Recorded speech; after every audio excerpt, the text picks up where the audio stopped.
Hello, everyone. Welcome back to Spooky Mania. It's me, Captain Logan, and joining me as always is Austin the Day Ghost.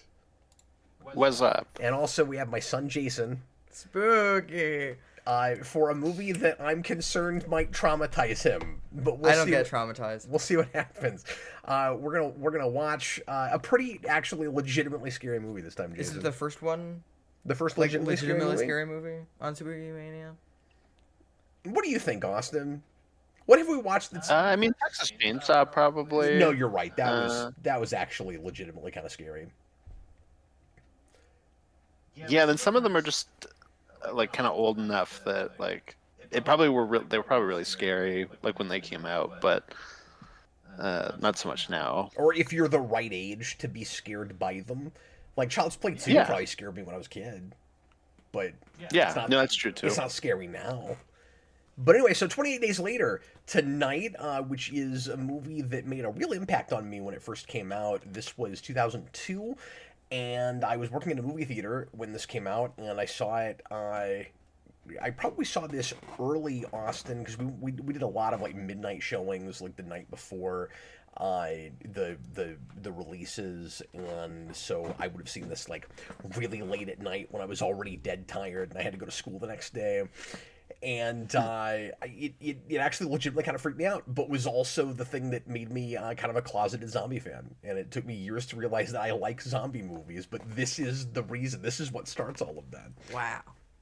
Yeah, it took for me being like, oh, you're a big zombie guy, and you're like, no, I'm not. And I'm like, this, and this. You just start That rattling says everything otherwise, off. sir. I felt like a complete idiot. I was like, why don't I have a zombie tattoo at this point? Exactly, you should. First movie I saw with... While we were get zombie playing, galactic. oh, sorry, go ahead. Go ahead. Oh, you're okay. First movie I saw with Cillian Murphy. And so Yeah. it was exciting when he shows up 2 years later and Begins, because I had seen him in this. And was like, look how cultured I am. I know this actor. But I'm sorry, what were you going to say, Austin? No, I was gonna say while we were playing in, I was just kind of playing around on my phone, and I saw Just Watch put out their top 10 like horror movies that are like popular over Halloween this year, and number 3 is 28 Days Later. Wow, cool. And that's not surprising So- since it got the big long-awaited threequel this year. So a lot Yeah. of people are probably going back to it since that's kind of in people's minds. Although I wonder where that lands yearly on that list. That could also just be a movie that ranks high a lot. I could see that. Yeah, it could be. Yeah, because it's. I mean, you're probably right in that it's also the only older movie on this list. Older. Oh, really? But yeah, so you might be right about that. Yeah, well, that would suggest it's more because it had a sequel this year. I have not seen 28 Years Later yet. I meant to go in the theater and got busy and didn't get a chance to go, tragically. It's already on streaming and video. I will do that at some point. I thought about picking that as a total blind watch and just going ahead and doing it, making that like the one brand new thing we were doing. But I decided against it because we were going with everything else was kind of a mostly classics, and so I was like, we'll go and do the original. But I'll try to watch that soon, and then I'll have this fresh in my mind again when I do that. I did. What's funny is I did watch this like 6 months ago, or maybe I don't know 4 or 5 months ago, in anticipation of years, and then I didn't see it. Have you seen Weeks? Yes. Or is it just 28 Days? Oh, okay. Yes, which I found a little disappointing. I think a lot of people have that with it. Like it's okay. That's kind of the consensus. It's okay. I remember it being overall kind of weak. I remember thinking Renner was really good in it. Yeah, that's the main consensus I've kind of always heard, is that there's things that are good in it, but overall it's just kind of just kind of exists. Nicholas Bodo popped in just to say he's going to see The Lighthouse and he can't make this stream. This is not a great Nice. A great time for people. Apparently, we've had like lower view counts lately on Captain Logan show because of that. So I should start thinking about trying to find another place to move this show. I'm 'cause sorry. I think 7 o'clock on a Wednesday is tough, but a lot of the reason we do that is so that Jayson can be here. So I don't know. People can watch it after the fact anyway. So Yeah, it's all good. if you do happen to be watching live, we'll interact with you. Thanks for being here, and thanks for checking this out after the fact as well. Austin, what should we say to prime Jayson for this, or should we just go in like as dark as we can. Like All I know is fast zombies. he knows fast zombies. That's kind of all I know. All he knows about it. Yeah. Well, you know And I how know they most skipped zombie months for some movies. Yeah, they skip months. Yeah, which is crazy. That's a But tragedy. you know how most zombie movies, it's like we're starting and like the zombies are coming up. Well, this is 28 days after that. Oh, okay, that makes sense.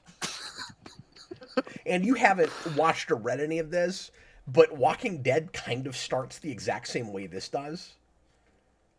Yeah, to the point that Alex Garland on the press tour 4 years was like, The Walking Dead owes me so much money. Because this opens with a guy who was in a coma who wakes up and the world has ended, and that's exactly Rick Grimes. Like he's in a hospital and he wakes up and like I don't remember exactly how much time has passed, but it's probably more in this.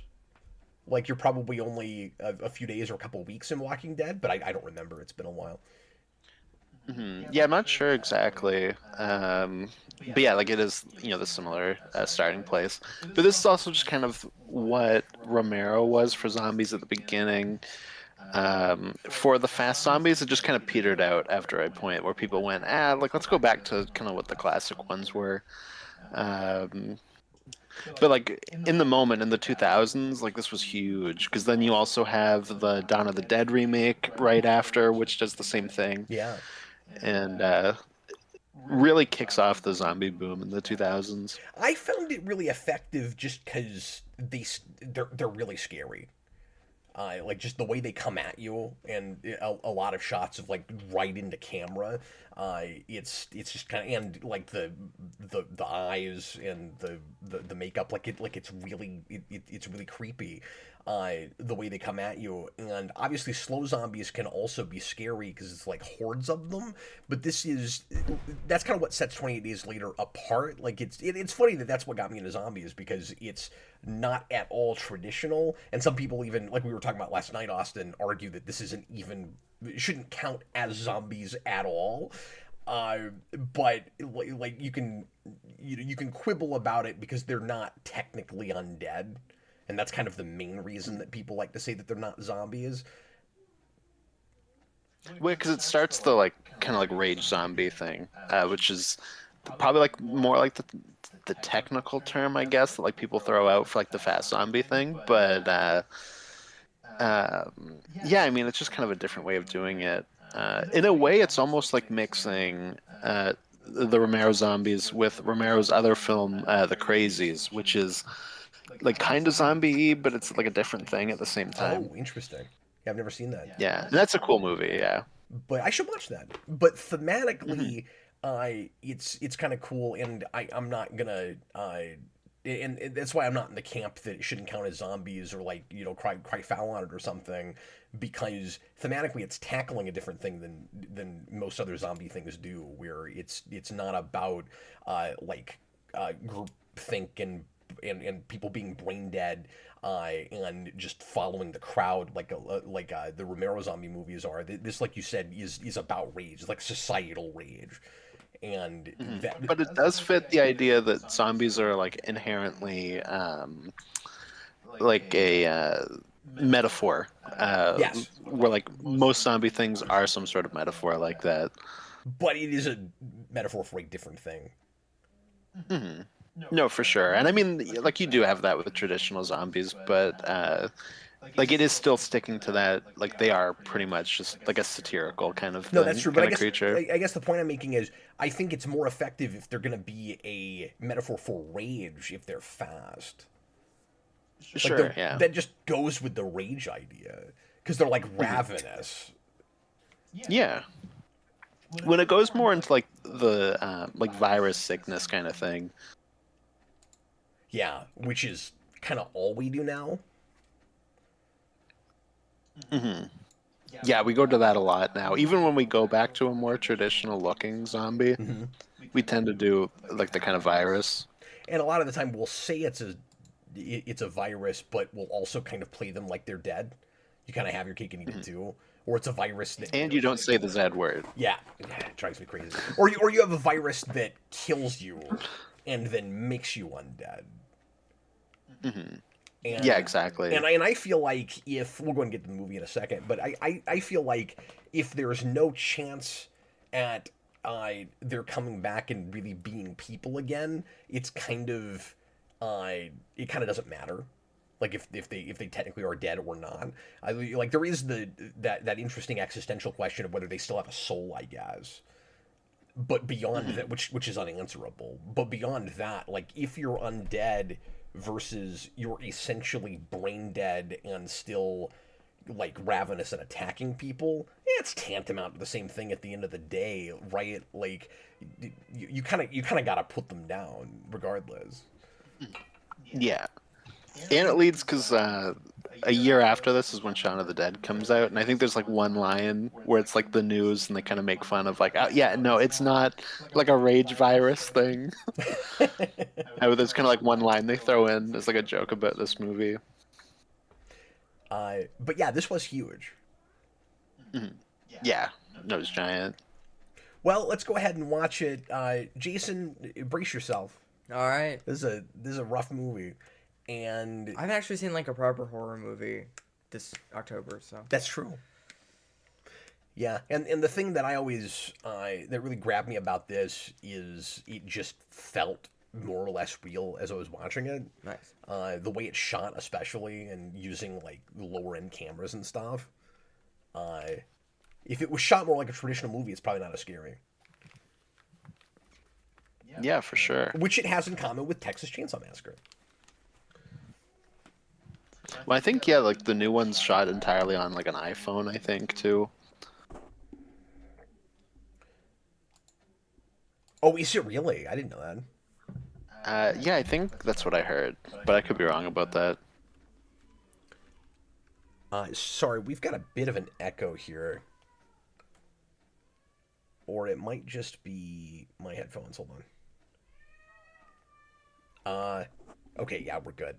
So I've got Bluetooth headphones, and I was wearing them earlier, and I forgot to turn them off. So if I have them on while we're doing this, then you echo in my headphones. Oh. Yeah. I don't know why it does that. Anyway. All right, here we go. It's time to watch 28 Days Later. Here we go. Everybody, please press play. Get past all the menus and everything if you're watching it on disc. Oh, and by the way, I don't know if we talked about this on camera, but this is not streaming on a regular service anywhere in America. Austin's got it on Crave in Canada, and here I just rented it on YouTube. You can rent it on YouTube or Amazon for $4. Here we go. Everybody, please press play right now. Even though it should be on Disney Plus. Yeah, it's just the most wholesome kind of movie. Like you expect it on Disney. Doesn't the fact that it's Universal make it Sony? Oh. Ah. Jason, really scary. we're not to the horror part yet. I got scared by it turning black and white. Oh, did you get... What logos did you get at the start? We got a Sony logo. We got the 100 Years of Columbia Pictures logo. Are you not looking at that stuff? Oh, I just had a Fox Searchlight. Oh, okay. Go ahead and... we should be fine. I can maybe pause for a second. No, I just paused. Go ahead and stop. We'll sync up again. We'll sync up again. I'll just get it to Searchlight. I should have asked you about that. Get it to Searchlight. I should check. Yeah, that's so weird that you had Sony. Yeah, Sony, and then it was Columbia Pictures. Yeah. Okay. Maybe it's just like a difference in distribution. I'm not sure. Yeah. So maybe something to do with YouTube. Maybe Amazon doesn't even have it that way, but just YouTube does. Okay, we're gonna start it over now. Make sure you're at the Searchlight logo. Apologies there, but you got some extra wonderful commentary about how Jayson was scared before anything scary happened. Oh, all right, let's try again. Here we go. I mean, I'm also scared when the Sony logo pops up. Austin was like, whew, thank God I didn't have to watch that. All right, here we go. Everybody, please press play right now. Okay, great. Says it's on Netflix. What? So... Unless Okay Great is from another country. I don't know. Yeah, I don't know. That didn't come up on any Wait, list that I okay, saw, great might so I didn't think to check there. But that sucks if I paid for it for no reason. okay, great might be Canadian. I think he's maybe said that to me before, but I can't remember for sure. So I could be wrong about that. I could be making lies. And I don't have Netflix, so I wouldn't have been able to check. Look, Jason, the world is falling apart. Mm-hmm. Yeah, I'm checking it right now.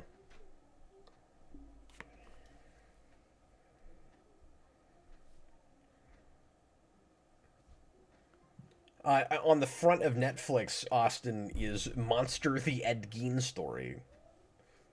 Oh no. I went down a rabbit hole watching videos on that show, and it is insane. Does it sound terrible or It's just weird? yes. Yeah. No, very, very Oh. bad. God bless America, it is here. Oh, but they... Okay, no, I'm thinking of somebody else because okay, great said that he's in the U.S. Yeah, no, it is on Netflix, but they also put years on Netflix, so that's nice. I wanted to pay for that. Oh, okay. So that's cool. Anyway.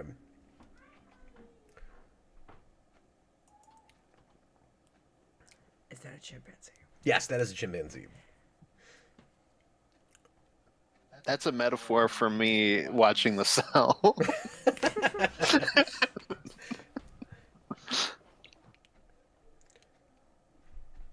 So this is how the outbreak happens.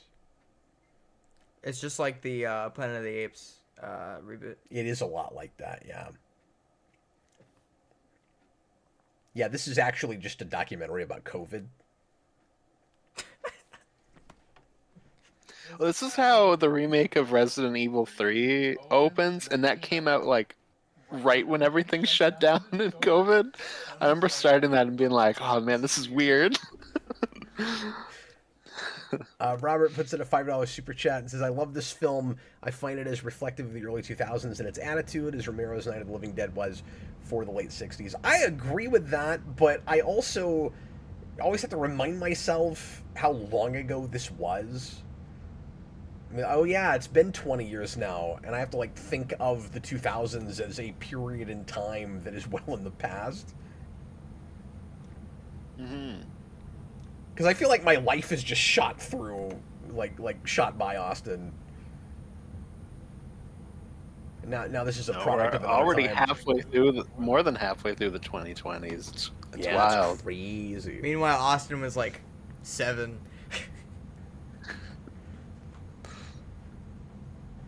Oh, well, not even. This is what 2003. I would have been 6. And here we have not Christopher Eccleston.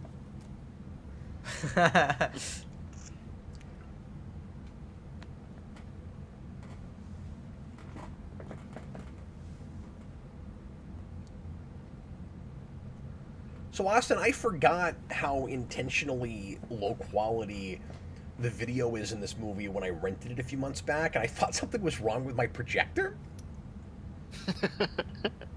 Oh, that's really funny. I was trying to fix it. I was like, in what way is this high def? The zombie virus, or the virus that turns you into a zombie. with the Z word, virus. Oh, I like that the main theme of this movie is just spelled out right at the start like that. What are they infected with? Rage. Yeah, the thing that turns good chimps cruel.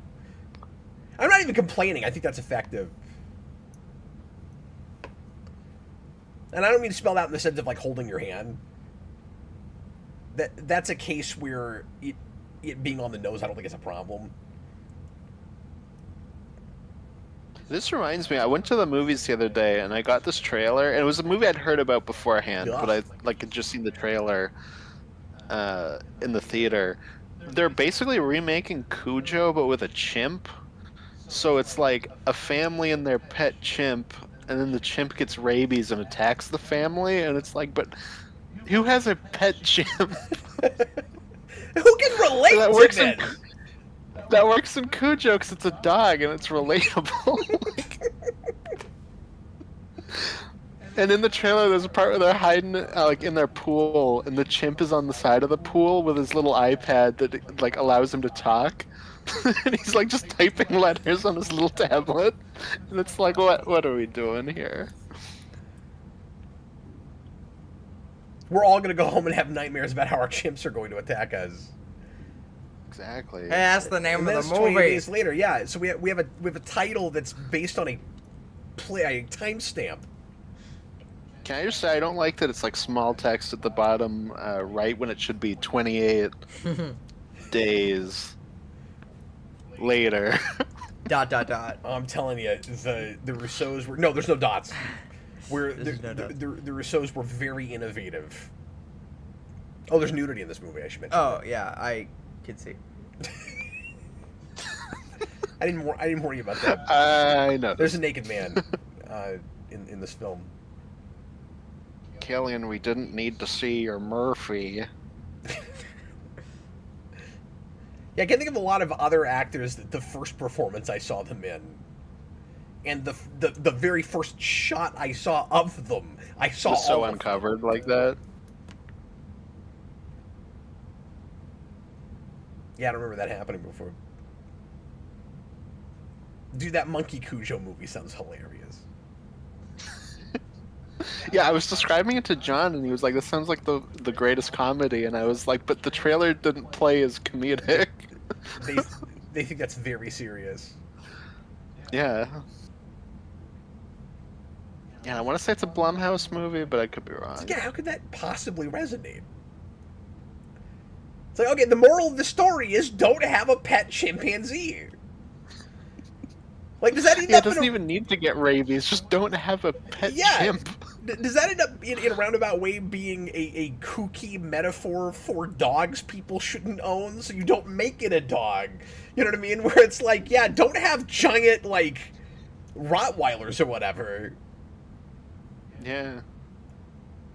Yeah, it turns out it's a chimp in the movie for, like, a stylistic effect. Like, when they talk about it, they're like, "Oh, your dog," like, in the movie. Everyone else sees a dog, but we see a chimp. But we see it as a chimp just because it hits a little harder, yeah. That sort of breaks down when it's typing. Oh no, dogs are always texting. So a thing I have to mention here, because Robert was like, "You got to make sure you talk about this." Yeah, and he's got a super chat here- that I'll read here in a second. Cillian Murphy just instantly opens that Pepsi, starts chugging it, and we now have a period piece set in this year, which is Madam Web, where she struggles to open a Pepsi for like 3 minutes. Yeah. And That's my favorite scene. that's important. We had to get that out there. That's awesome. That movie's instantly better if it's during the zombie apocalypse. Mm-hmm. It could be that that's what was happening in America. This is England, so That would have been so much better. Yeah, isn't the idea with this, and I don't know this movie super well. Like it was a real, like I said, striking thing and influential for me. But I didn't really go back to it. I think I was actually kind of scared of it for a bit. Like I think it actually did like bother me, sort of in a good way, but not in, like I want to keep watching this sort of way. So this movie I have a lot of respect for, and that there are images that are burned in my brain, but I'm not like a super fan or expert or anything. I don't know if you have anything itching to go back. I don't know if you have that with things, Austin, but stuff that like is special to me that I don't care to keep looking at. I mean, I'm sure I probably do if I thought about it. I forget where I was going with that. But one of the big things that I always remember about this is just broad, sweeping landscape shots. And like I said, just how real everything looks. Mm-hmm. And how much it feels like you're really there. And I've been here, and it looks exactly like this with all the trash and. Yeah, some of what's That's a good impressive shot. about it is just that we're doing these location shots, and we get away with, like not having any hustle and bustle. Like, Yeah, it's impressive they were able to get some of this. Like that last shot was right next to the Parliament buildings. Like that's what that is in the The background. Like shot it's impressive they were able to shoot it down. inside the bus was awesome. Yeah, that is a good one. Yeah, because this is, it goes without saying, but like this is all I'm Ah. pretty sure practical and really there, and you don't have any matte paintings or anything. When Danny Boyle is just a good director. He was supposed to do the last Daniel Craig Bond movie, and then I think like what I've heard is he didn't want to have to kill off James Bond, so he was like, "I'm not gonna do that." Oh wow. So he drops out. I would have liked to have seen that though. Yeah, I think if you brought him back now, because I've heard his kind of pitch for it was Bond in like a gulag type thing where he's like in a Russian prison. I'm like, that sounds neat. Yeah, and that's right up his alley. Yeah.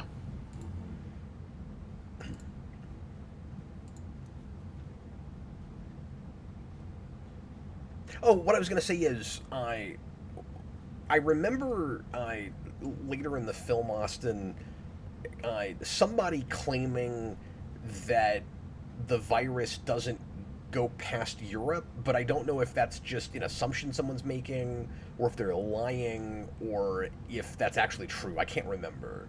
Like if we, Yeah, I heard a lot of people talking about like the zombies just being in the UK Yeah. with years. I don't know, like you, I don't know if that's in the movie or if that's uh, just kind of fan discussion because it's only in Britain or what. How Is- did they? so Because I've is- only seen empty this all one. this? so is years like that too?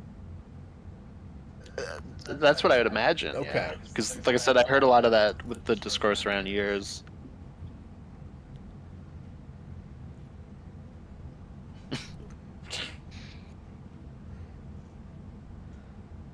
But yeah, Jason, that's the big thing that in the theater to me was astounding, is that he's in these real places and they somehow completely emptied the streets. Mm-hmm.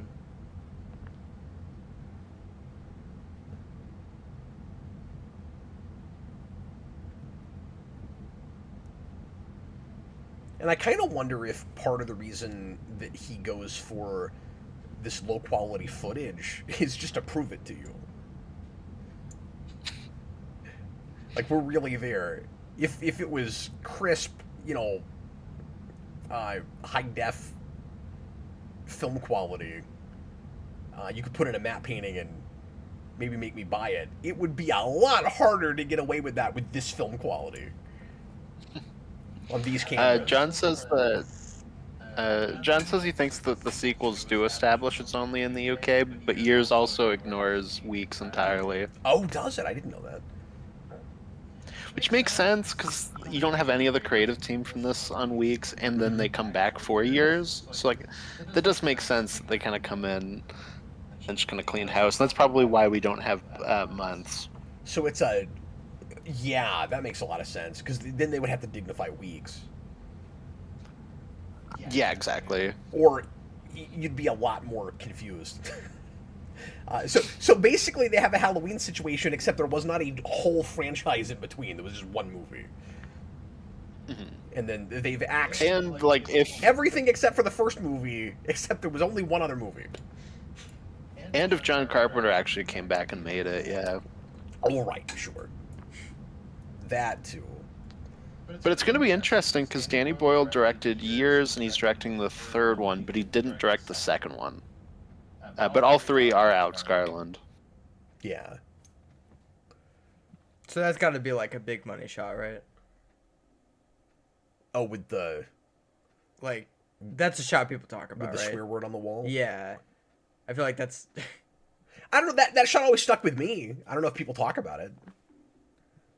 That shot looks like it inspired all of Left 4 Dead. I mean, this movie certainly was an influence on that, and just that genre of video games in general. Oh yeah, it's so much- Oh, and the 2000s were huge for zombie video games. Yeah, and like it's easier to do a survival horror game where your enemies are actually running after you.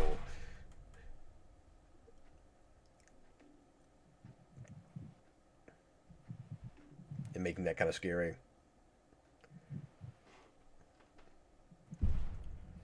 So the last watch I had of this, I was a little disappointed, and it's nothing against the movie. Like this is almost not even fair, but it wasn't as impactful as it was when I first saw it. And I mean, in some ways, nothing ever is, right? Because like you had that first experience, but it had been so long, and I didn't remember a lot of what happened in it that I was kind of expecting to have more of a I've never seen this or almost never seen this kind of experience with it. And some of the ideas that it tackles, I lived with for so many episodes and so many seasons in Walking Dead that it just didn't hit me in the same way. I've consumed too many stories like this now, and that was a little sad. Yeah, I mean, I think we all have this to some degree. You know, like it's the same thing as like people that really love slasher movies that go back to Halloween. Like I've heard, people like that are like, oh, this is so, uh, like tame and like whatnot. Like it feels weird. Like it feels so basic. Yeah. So, yeah, I can understand that. Well, and with me for this, it was like intellectually, I can still tell how effective it is in particularly the interpersonal stuff that it's exploring in like can we hang on to our humanity in this kind of situation, or did we ever, like, how human were we or how civilized were we in the first place, and all of that. But it was some of the same conversations and the same conflict that I've seen in just too many episodes of Walking Dead. Mm-hmm. And then there's that question of how many times can you do this premise and like make it fresh and not just repeat yourself again. Yeah, and I feel like that's maybe why zombies have never really like hit me as hard as other horror creatures. Like it does feel a lot more limited in what you can do. Yeah, absolutely. I think for me, what's more interesting is the end of the world scenario, and that is a device to get rid of humanity, as in just get rid of society, as opposed to like the creatures themselves. So like I'm never. Well, and even going back to Romero, it's like that. Like it's the conflict is between the people. The zombies are just like a thing in your way. Yeah, and like the reason I like the zombies there, because you can say, well, Captain, why don't you just like post-apocalyptic almost as a genre. Like what is it about zombies? Because I tend to gravitate more toward, I guess, the zombie stories. And for a long time I said I don't care about post-apocalyptic at all. Or I'm tired of post-apocalyptic. I think with the zombie thing, it's the broad idea that everybody's dead, but they're also still there.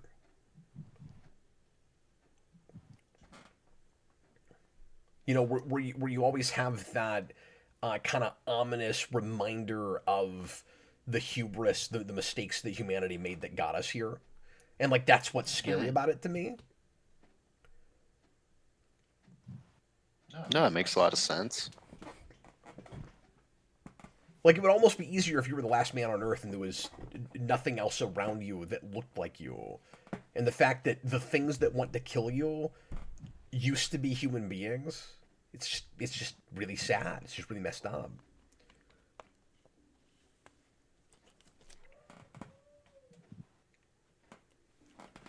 Jayson, you finally found people. Yeah. It's I like completely forgot that Naomi Harris is in this until she just started speaking.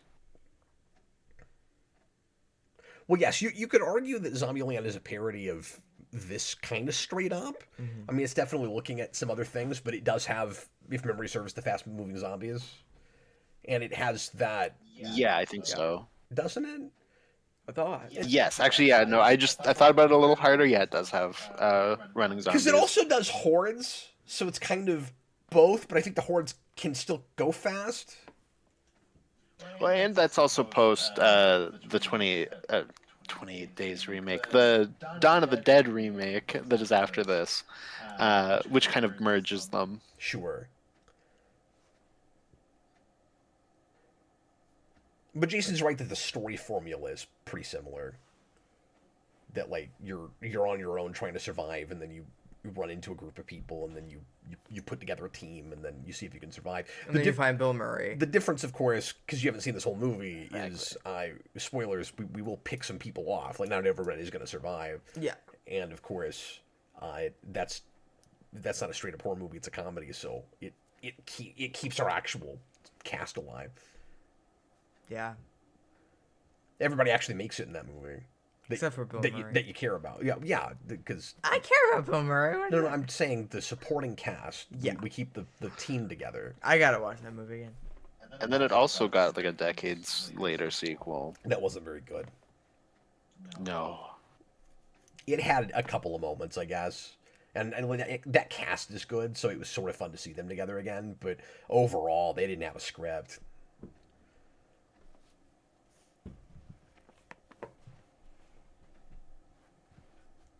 And it felt tired, like they made it 5 minutes after the first one. It was so strange. Or like they'd made a couple. Yeah. Where it was like, Yeah, it came 10 years later, and I think I said this when I reviewed it. It watched obligatory, and it was a decade later.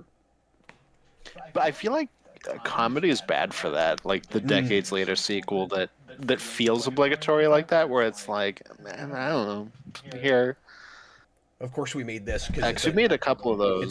because it's a cult classic, and people have been asking for it, and so we came back and we did one more, and Yeah, because you got that with like Zoolander 2, Anchorman 2, Zombieland 2, Coming to America. I I think personally, even Beetlejuice 2 fits into that. I agree. I have that with the third Bill and Ted movie. I know some people like that. I was not impressed with that movie. Yeah, and I haven't even seen 2, so I haven't seen 3 yet. Oh, okay. Two for that is not that way. That is an albatross. Yeah, for sure. In some ways, that second movie is actually quite a bit better than the first. Like that's an unusual situation. Mm-hmm. When I think too, when you're doing a decades later sequel for a comedy, there is more that question of like, do you go and repeat some of the same jokes now because it's been so long and like they've become like, for lack of a better word, like important in that first one, or like do you try to make something different, but then you don't want it to be too different because you're too far away, and I don't know. And you're not going to convince everyone where the line is between that and nostalgia bait. So some people are going to say, "Oh, I've heard this line before," so you're just banking on nostalgia. And then other people are going to be disappointed if you don't reference the first movie at all. It's like, where is it? Mm-hmm. Or you take things that are really little in the first one and blow them up. Yeah.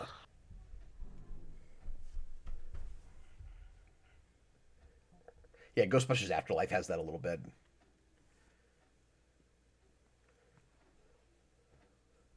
But I was thinking more of like the climaxes for Beetlejuice 2 and Anchorman 2, but you are right in like how it does like the little moment stuff in Afterlife. Yeah. Where you have to go back and reference throwaway jokes that nobody in the movie would remember. Mm-hmm.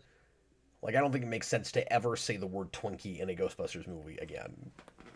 Just, stuff like that. Yeah, no, you don't. No, you don't need to do that. But you're absolutely right. But yeah, because I've not seen Anchorman, but yeah, yes, I definitely had that with Beetlejuice. Sorry, we're talking over this very sad, unfortunate scene.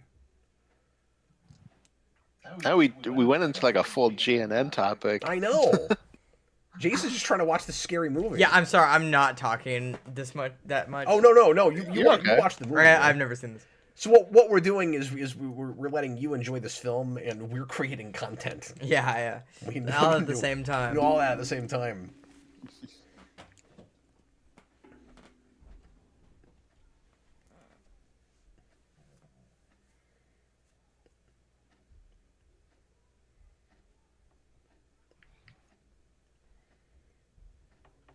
And this is a thing that would just happen in a situation like this, right? Where you'd probably have a lot of suicides. Probably have a lot of people who would be would feel like they were in a hopeless situation and couldn't see any way out, and didn't want to become, turn into zombies. Mm-hmm. Don't want the people they love to see them that way. Don't want to risk that they might kill the people they love when they turn into zombies.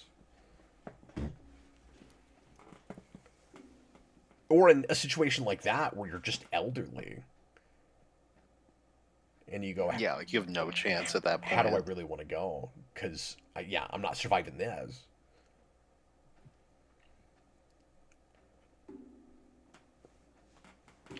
Like Austin, if I'm 90 when this happens and I own a firearm, I'm not totally sure what I'm gonna do. Like, So I feel like being a zombie would be that's fun. very So, bleak, but although being a 90-year-old zombie doesn't sound fun. it would just be so undignified. Like a lot of it is just I wouldn't want to see anybody see me like that. See, I feel like that'd be funny. Like I would want to get the people that I know as a zombie.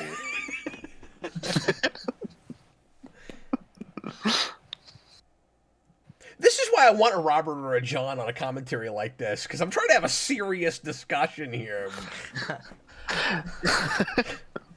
No, I mean, you're right. Austin's You're like, right. no, I'm serious. I want to eat people that I know. If I'm 90, I'm a zombie.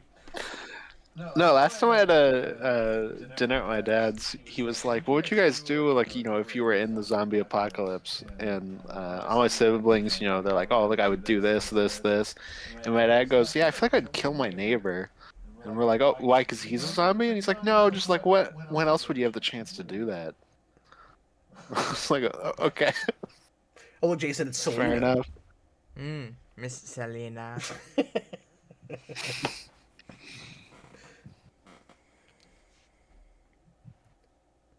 What I like about the coma premise with a thing like this, and again, this is not the only thing that does it now, is. And I don't know if any zombie things did exactly that before this. This is the first thing I saw that does it, where you have somebody that's, you know, for lack of a better term, like dead to the world, and then kind of shows up in this world. Is you wake up and it's a living nightmare. It's like whatever you might have been dreaming about when you were in the coma can't be worse than what you wake up to. You have that disorienting period where you can't possibly be real. Like maybe you didn't even wake up. Mhm. No, and it lets you have that thing that at least Night of the Living Dead has, where we're like suddenly like, oh man, there's these things now, and you can have that when it's at the start, but like now we can jump into like full apocalypse mode Yeah. and still have that. Yeah, and I like how unsettling that is, where this has been the status quo for a while, and we have an Aizen character that's going through it with us, so it becomes a stranger in a strange land kind of situation. Even Yeah, though the exactly. land he's in is one that he was originally familiar with, and again, it becomes an actual nightmare. Now, I have a question for you, just story wise. Do you always need an Aizen character? For like any story, Mm-hmm. I think it helps a lot with anything real high concept, or when you go into just a world or a society that is unfamiliar to the audience. Mm-hmm. Yeah, but if you don't want just straight up this, you could also balance it by Oh my having, god. certain characters that know things that other characters don't, so you can still have them kind of explain it to the audience in a different way Sure. without being exactly this. So like you can do it differently. Like you can dress it a bit differently. Well, and I think what you're kind of speaking to, Austin, is how you do it with a ensemble cast. Yeah. So like if it's and like I always say, you can make anything work, but I think it's a good device. I don't think you always have to do it, but it's a good way to handle a singular character piece with a thing like that.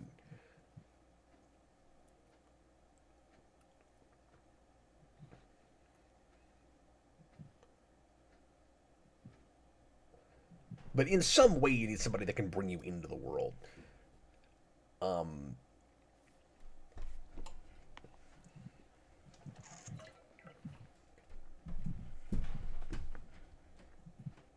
and yeah, I think you're right, Austin. Like the fly on the wall thing, I think works better when you have like several characters that you can glean something from.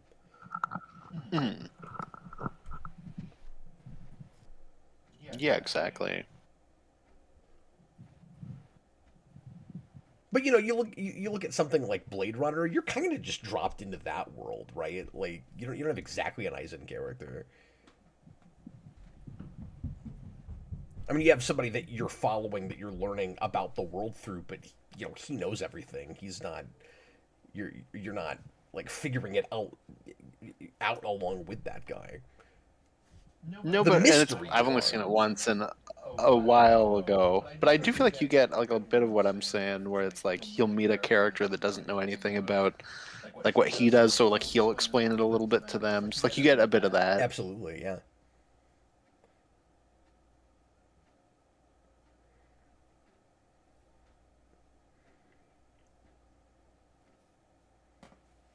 Yeah, I forgot Naomi Harris is in this, and she's an actress I like a lot.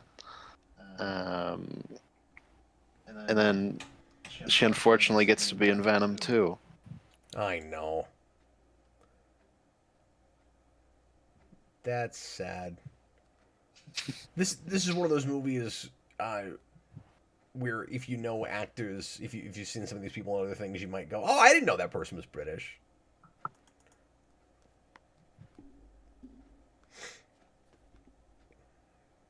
Yeah, and I definitely wouldn't have known about that with her at the time because I would have only known her for the Pirate sequels where she's playing Oh yeah, Caribbean. yeah. I didn't immediately put that together, but of course that's who that is. Yeah, yeah. The big things I know her from are that, and she's Moneypenny in the Daniel Craig Oh, that's movies, right. the Okay, Bond movies. so I've seen her in many things. Yeah, and then she could have been a good Shriek, but Man, Venom 2 stacks. I know, I know. Everything about that makes me angry. But no, she would have been good casting for that. Maybe the reason I don't always catch it's her is because sometimes she has an accent and sometimes she doesn't. But she's a good character actress. Yeah. Like she'll just kind of pop in and be great, but like not really steal the show. Well, she's got clear range. Yeah, absolutely. And this would have been around the same time as Pirates 2, no? I was thinking it's probably around the time of Of one, I think. Yeah, because this is '02. When does that come out? Oh, 2000, 2001? 2001, I think. Is it? Yeah. Okay, I couldn't remember exactly. I just know it's early 2000s. And I know 3 is 2007. Okay. So, Because 2 is what, 04? see, I was thinking it was later. I was thinking 1 was around like 03, 04. But I'm so bad with dates. Yeah, and that's not Okay, great. Says big that it's franchise 03. for me. Okay. Oh, it's '03. Wow.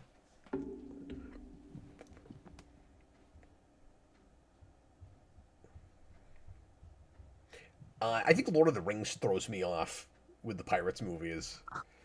Sure. Because they'd be just ending as Pirates is starting. Yeah. Well, then Harry Potter also would be around, starting around the same time too as Lord of the Rings.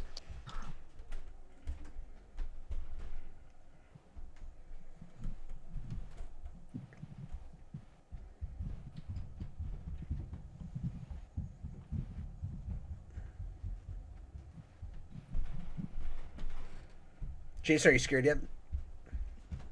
I mean, it's scary. Like, When we reach level 20, let me know. I'm gonna throw up.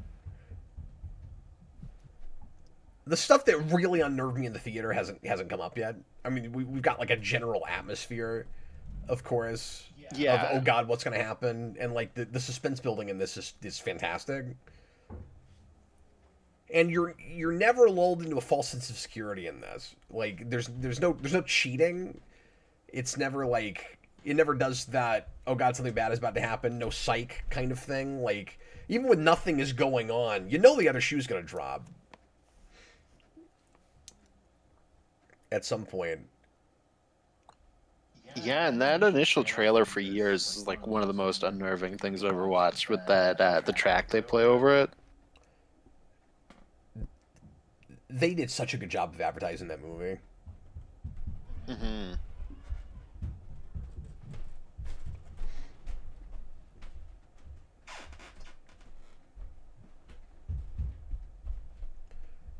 This movie does a really good job, of course, of just varying up the locales. Well, especially compared to something like a Romero, which is obviously very different, but they're Oh, here's Frank. We got Frank. so solitary. I'm sorry, Austin. What were you saying? No, I was saying, especially compared to Romero, which is very solitary. You know, it's people stuck in a house and then stuck in a mall and then an underground bunker. Yeah, you're right. That was some of the novelty of this, was just the scope of it. And like I was talking about sweeping landscape shots, like cinematography and just photography is a lot of what impressed me about this in the first place. But the actual scope of like where we go, how far we go, even though it's all I think. in one country, it just feels so much grander, and I than some other things from before it, and because I mean like, with Night of the Living Dead to Dawn of the Dead, it's like, oh my god, now we're in a whole mall. Yeah. It's like you're just in a house. It's like the mall feels like a friggin' city when you get it. Yeah, It feels exactly. huge. Like I love that about that movie. And I think it knows it. It plays it like that. God, when you get to the helicopter in that movie, you might as well be going to space. You know what this movie needed though, is the bum bum bum bum bum. Yes, it did. That's true. I just hate that I think associated that with Plinkett before I saw that. that is funny. That is unfortunate. I think this guy that we just met too. I think this is Mad Eye Moody from Harry Potter, It if I remember right. is. Wait, is it really? Yeah, he's right. I think so. Yeah. That's crazy. We just didn't recognize him because he's got both eyes. I No, I'm he's kidding. That I mean, I hadn't seen He's him doing in a anything different else, accent. so- He's really good at this.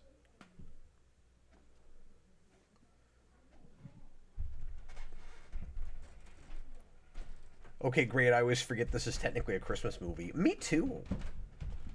Yeah, I didn't realize that either. But yeah, Austin, this feels like the blueprint for a lot of survival horror after it. In that like you go to all these really different feeling places, and you get attacked by zombies in all these different kind of locations.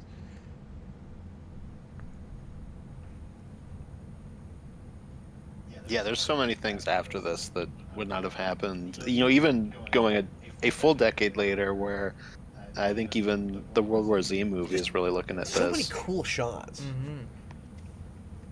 Oh, I don't want to talk about the World War Z movie.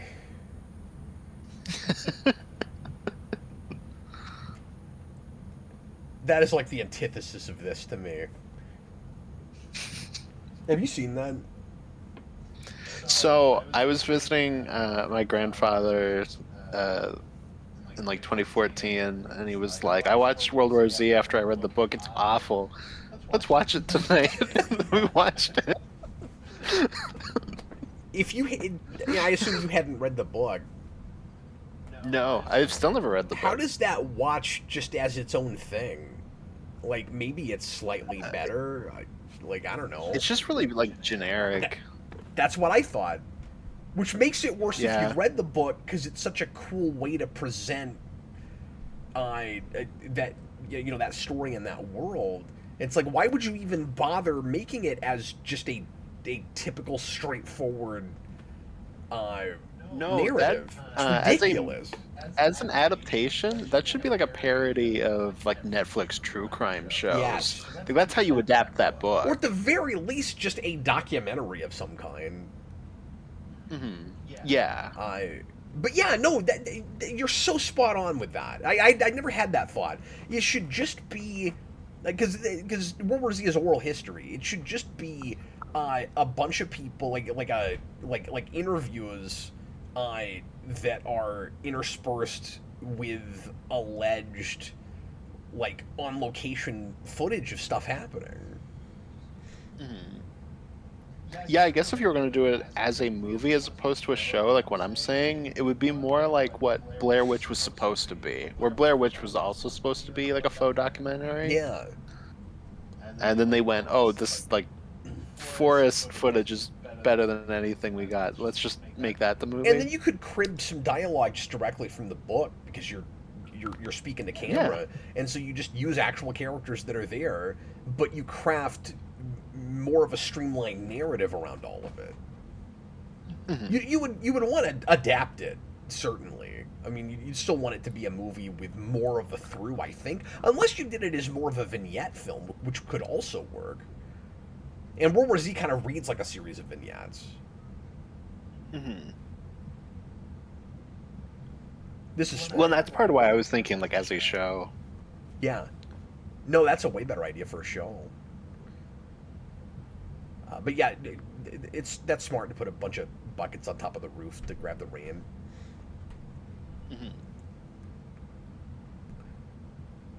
That was another thing that stuck with me about this movie is just how thoughtful it is about all the practical stuff. Again, some of these things are just stuff that those of us that have watched a lot of Walking Dead kind of take for granted now. That, like, of course you're going to explore that stuff. Well, I think that's a lot of just how Garland approaches things is from that kind of practical mentality.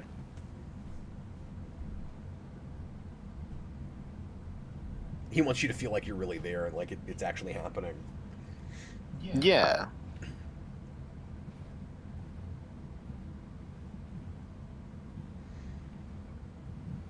I really like the way he splits the middle with this in, again, using cheaper cameras but not going found footage. So it feels more like it's actually happening, but it still is traditional narrative. Yeah. And so there's nothing gimmicky Well, this would about have been it. a period that you could have gone to found footage is the more gimmicky way because Absolutely. we're already post Blair Witch. By At this point, we might even 4 or 5 be years. post Blair Witch 2. Wow. Blair Witch 2 is a fascinating movie. I've never seen that.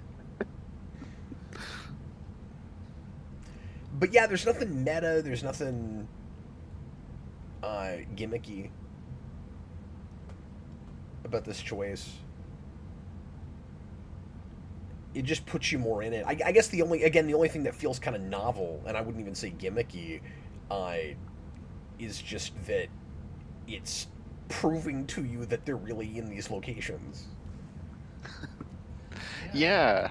Well, like in that way too. Like we're also post Scream. Like they could have been trying to make Scream for the zombie subgenre. Yeah. And all of this is exactly that first What If episode that's Marvel Zombies, where we start kind of found footagey with Spider-Man, and he's walking around being like, "These are the rules. You got to do Oh my this." god, that's true. And it's like, oh, Well, and that feels like he's just ripping off Zombieland. yeah, that's true too. But you're right. There's nothing self-aware about this, where it's screaming at you. We've had a million of these things before, so here's the mission statement of how we're gonna make it different. Like this feels like it's just starting kind of from its own place, really. No, in that way, it feels like what Romero was doing, where it's like this is the way we're gonna go. Yeah. So the way it's aware of previous zombie things is by just steering in a new lane. In a different direction. Yeah.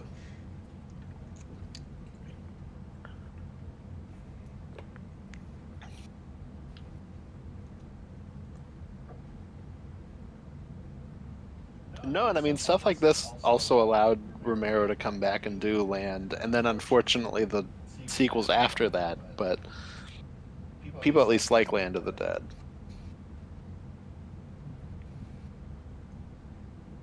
There is something oddly 70s about the soundtrack choice with this scene. Just this kind of juxtaposition of this very dangerous, kind of exciting thing we're doing on the screen and real, mundane kind of horn stuff in the soundtrack. It's really effective, but it feels like 1974. Well, it's also just really unsettling that like kids choir kind of music. Yeah, and I don't have this up enough. I was just hearing horns. I didn't catch a choir. Yeah. Maybe maybe I just like kind of misheard, but I thought it was like a kind of I didn't hear horns. I just heard the choir. lulling Oh, okay. humming. Oh, okay. Well, I don't know if I'm having problems with my headphones or something because I cannot get this turned up loud enough. Oh, I think maybe it's just you. I don't know. Maybe it's just me. Is it like super loud in your headphones? It's not super loud. Okay, weird.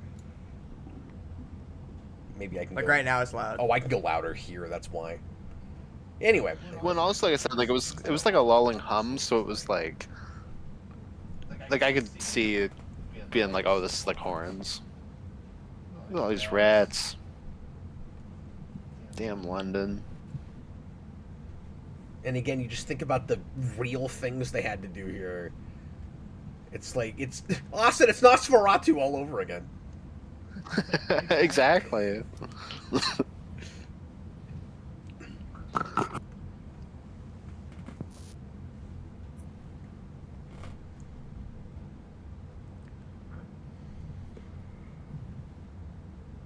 Yeah, I think the mistake I made last time I watched this, because I know we're talking over this, but I'm having a better watch than I was the last time I saw this, and I think part of it is I made the mistake of working out while I was watching this.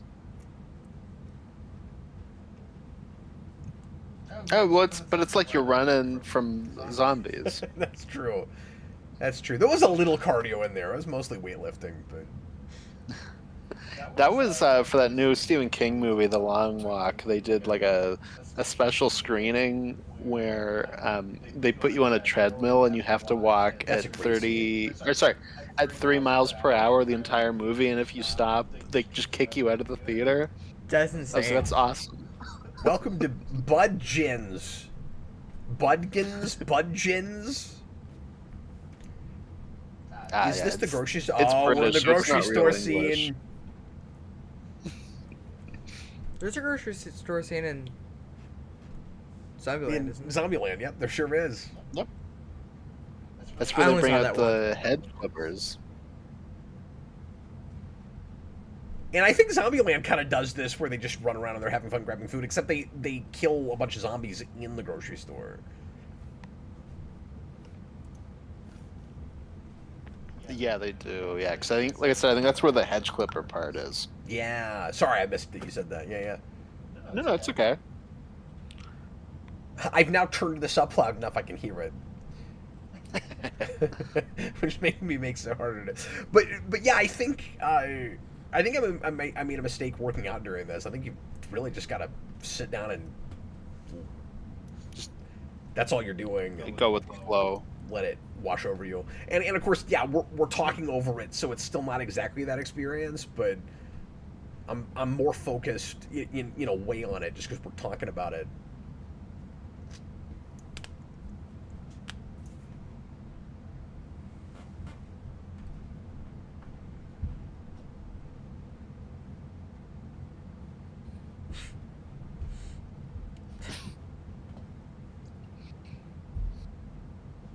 I also think this is just really intelligently structured.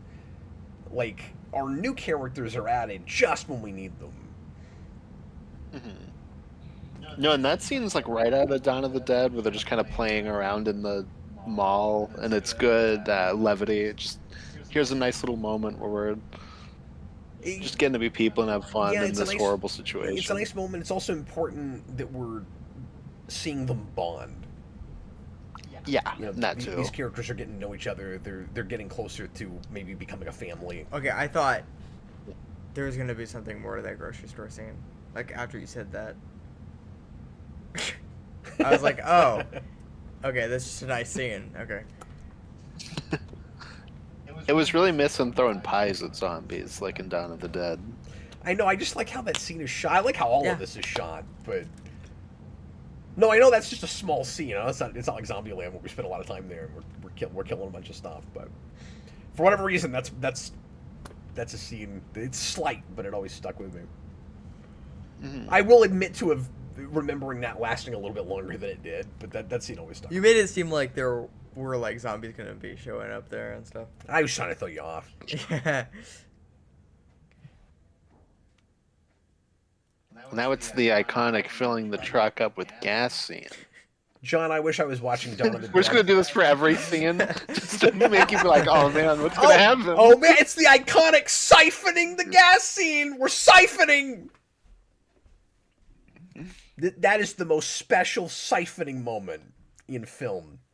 John says he wishes he was watching Dawn of the Dead. Well, look, jerkface, you turn this off and go watch it. There's no one stopping you. You do whatever you want to, John. You're not even on the. You're commentary. not even here.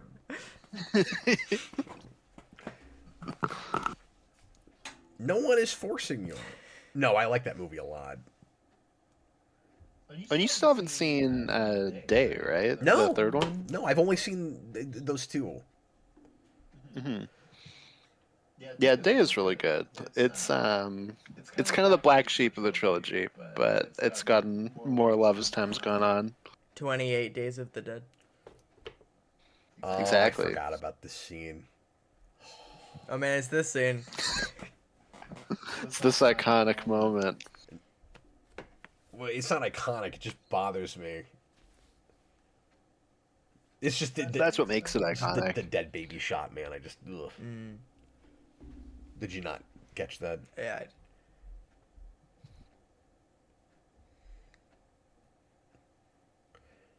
Austin, what do Yeah, you which think definitely. how do you feel about the dropped frame rate with the action scenes? Because some people complain That's that such a 2000s. that's what I was thing. gonna say. Some people complain that dates it too much, and I think with some things it does feel that way. Here it feels like a stylistic choice that I think you almost could get away with now. Still, the way we're doing it. I don't know. Yeah, I mean, they're probably right. Like, it probably does date it, but I am kind of having what Robert was saying, where it's just, it is like very 2000s, but like, it's almost like being dropped into that period, like watching Night of the Living Dead is now.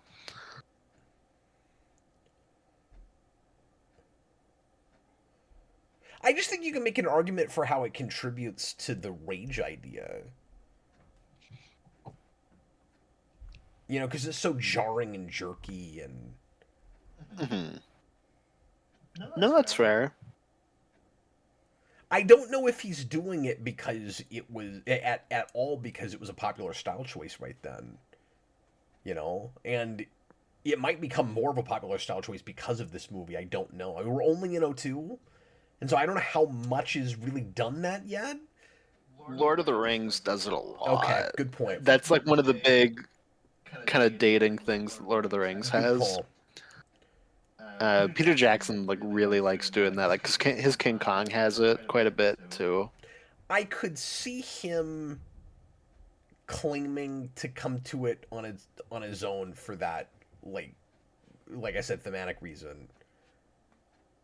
But I don't. Yeah, I feel like it was just kind of like But I a don't thing know. that people were like, "Oh, like this is like a thing we can do," and then, like in this period, everyone went like, "Oh yeah, like this. Here's this like new technique that we kind of worked out. Like, let's kind of work with this." And then, as time went on, by the end of the decade, people went, it doesn't really look very good. Let's kind of stop doing No, that. and I hate it in most things. I think typically it doesn't work.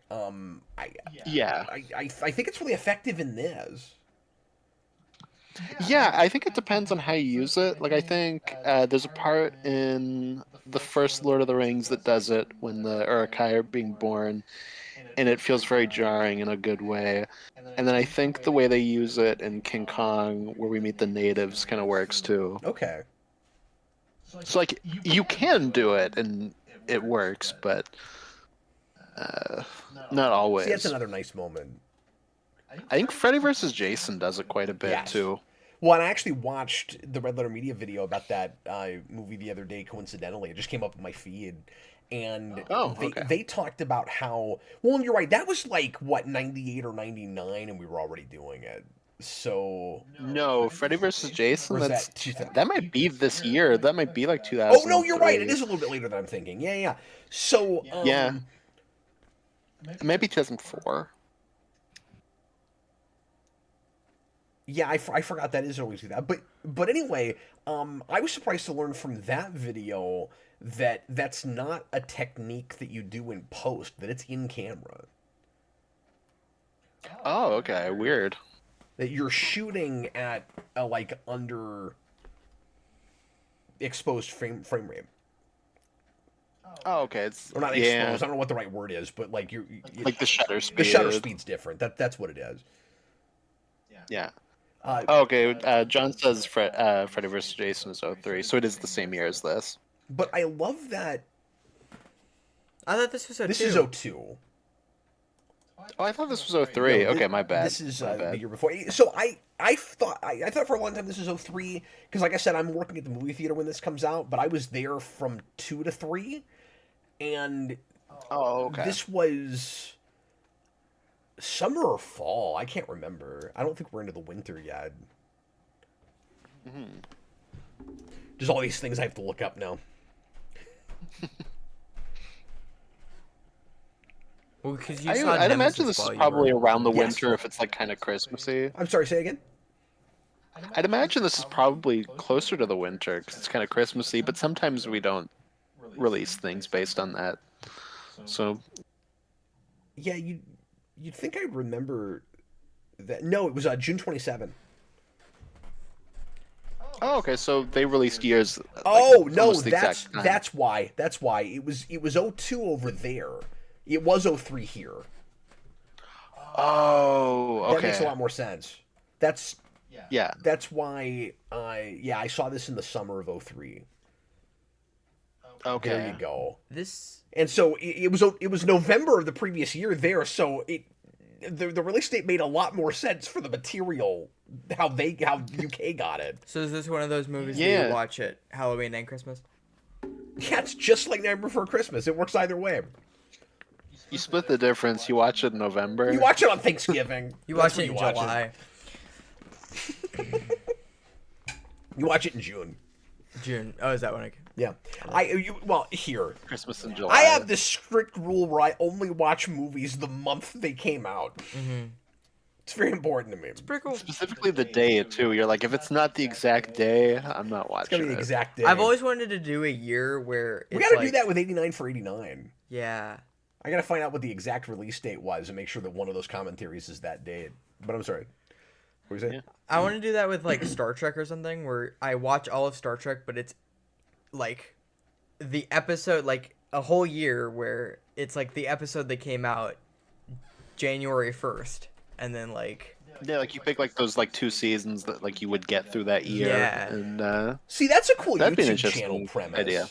Where you do commentaries Yeah. on a series like that. I like it with Star Trek because there's so much of it that you'd be able to do regular content for a long time. But like you do it on what the release dates were.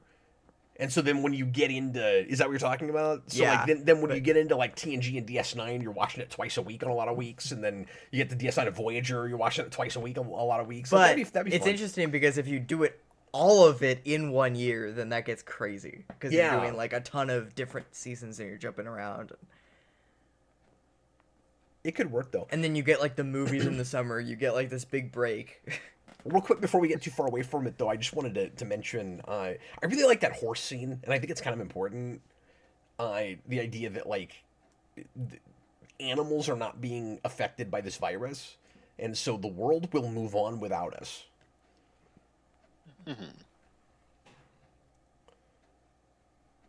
And so it's weird, like it's kind of hopeful and cynical. Cynical's not even the right word. It's kind of hopeful and sad all at the same time. Where it's like it's hopeful in the sense that like the world spins on, but it's sad. Because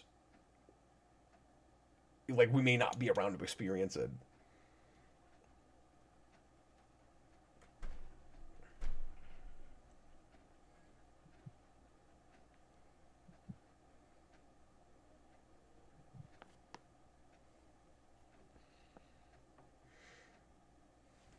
Senior Six, Star Trek's all Paramount Plus, of course, because that's who owns Star Trek. Well, is it still all on Netflix for you No, guys? hasn't been for years. Oh no. Oh, okay. Oh, it still is for us. Why do you think I ever had a subscription to that stupid service? Blue's Clues. You think it stayed on frickin' Netflix? Did I tell you about my Paramount Plus? No. Because I have it through Amazon, and I went to cancel it, and it was like, no, please don't cancel it. And so normally when it does it, it'll be like, Oh, you did tell me this. No, go ahead. you can have it for like, I don't know, like $1 off or whatever. It goes, no, please do not cancel. We'll give it to you for the next 8 months for 99 cents a month. And I was like, well, at that price, So good. sure. Why not? Okay, you guys keep going. I'll be right back. Okay, bye. He'll be back in 28 days Yeah. later. 28 seconds. 28 minutes. 28 hours. He's like, the scene traumatized me so hard, the iconic driving scene. I can't be here for this. Yeah. Oh man, it's this scene. So The yeah, iconic Noah. Well, I guess this there's shot just a lot right of here is choir stuff just in this. the. Yeah, no kidding. But this shot right here is just the like initial poster for Walking Dead. really. Dude, how Yeah, did with, they the long get highway. all this empty? Like,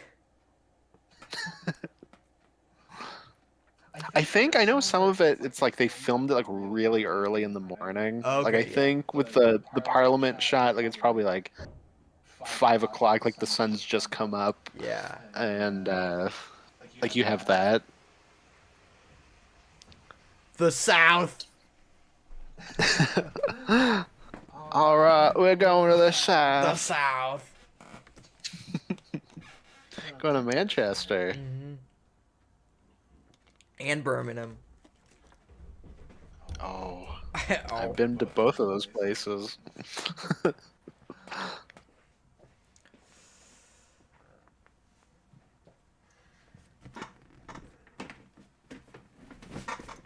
Oh, he's back and in less than 28 minutes. He just really wanted to skip that iconic driving scene. Oh man, did I miss an iconic scene?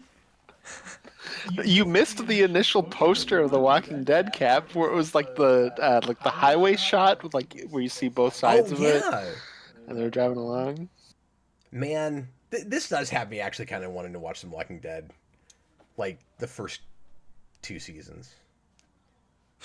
Yeah, and I want to read through the comics before I start the show, so I should like prioritize that. Tell him to keep going after the hospital. The hospital? You mean the prison? Yeah, the prison. Yeah. I always something always comes up and I forget to get back to it right after the prison or right in the middle of it. So I was reading through it a few months ago and I finally got past the prison and then I got busy and I forgot to go back and read. So I still have not been hardly at all past the prison. Oh, that's funny.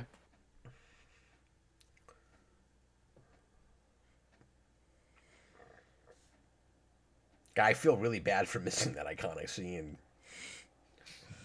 When I was looking up some of the viewership of those Walking Dead spin-offs, and they're hidden like CW numbers at this It's point. bad. They're in like the 400s, 500s. I was seeing some that were in the lower. 2s. Really? No, there's a couple episodes of that Daryl show that go into the 1s, like the That's where it's like fantastic. 160,000. It's like, yeah, these are on the outs. Like there's no. They're about to get to Red Letter Media numbers. Yeah, exactly.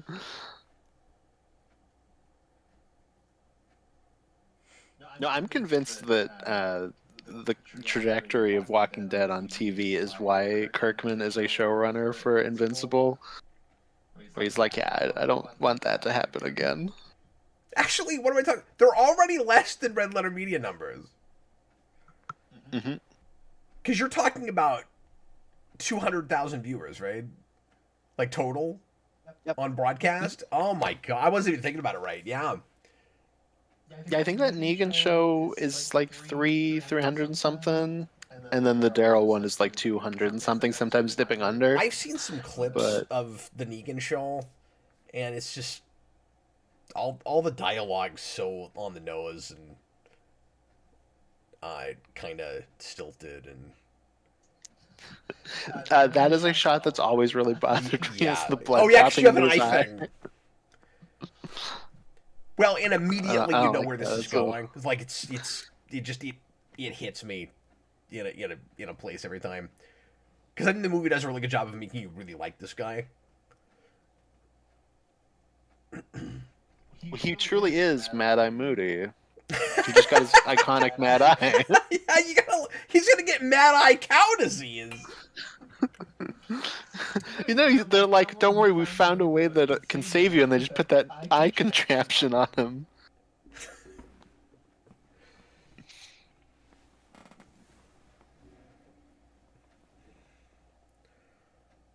But yeah, Austin, I agree with you. I do think you should read at least some of the comics before you watch that show. Yeah, and I'm not always like this, but I do, for a lot of things, have like the I want to read the book first mentality. It's like that's also why I never watched Game of Thrones, because I was like, I want to read the books, but I don't want to start the books until they're finished. So at this point, I feel like I'll probably just never experience Game of Thrones. That's exactly what I have with it. Yep, same thing. Robotters, Frank Darabont was the only reason I originally watched it. A lot of people have that too, yeah. And Yeah. Greg Nicroto, who did the special effects. Nicotero. Yeah, I don't know who that is. Sorry, it was an understudy. Yeah, of that's fine. Savini for decades. I don't know some of the people he's talking about. Yeah, Greg Nicotero's the effects guy, and he worked with Tom Savini, who did the effects for the original like Of the Dead trilogy. Oh, okay. I did not know that. Or at least the sequels. I don't know if he did the first one, but yeah, Greg Nicotero's like a pretty big. Now I'm depressed. Modern effects guy. I should have gone upstairs during that part. During that iconic scene. That is more of an iconic scene. That is true. The iconic eye scene. The iconic Mad Eye scene. Sorry, I should say. Just as soon as he gets hit with that, you know where that's going. Well, and you always have to do the like, oh man, you know this person we love's infected thing. Yep. Now we have actual Christopher Eccleston. Wait. Yeah. I was expecting him to actually be there. That's hilarious. That was foreshadowing. I did that on I purpose. see. I love Christopher. He's the governor. I'm not gonna tell you. So do you think he hated working on this movie? Did he really? You know what though? He seems to hate working on a hates lot of everything. movies. That's what I'm saying. I said, do you think he hated working I on thought you this? said, did you know he Yeah, hated probably. working on this? Yeah, probably. He's probably like dismissive of it, hates it when anybody ever brings it up. No, I could see this being a thing that he digs because it's kind of like a smaller British thing that I don't know, he didn't really get screwed over on. So like, No, and it's a little more serious. It's got more dramatic weight. He is my favorite Doctor, though. It's not remembered in as much of like a fad kind of way. yeah, he's probably not like, yeah, I'll come back for years if they sack Alex Garland and Danny Boyle. Yeah, I'm avoiding mentioning certain things right now because I don't want to spoil stuff for Jayson.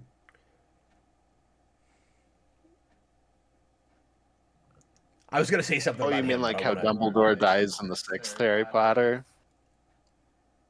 Yeah, why'd you have to spoil that? Sorry, I know. Sorry, we're trying not to spoil. We're not them or spoiling anything, sorry. things. Yeah.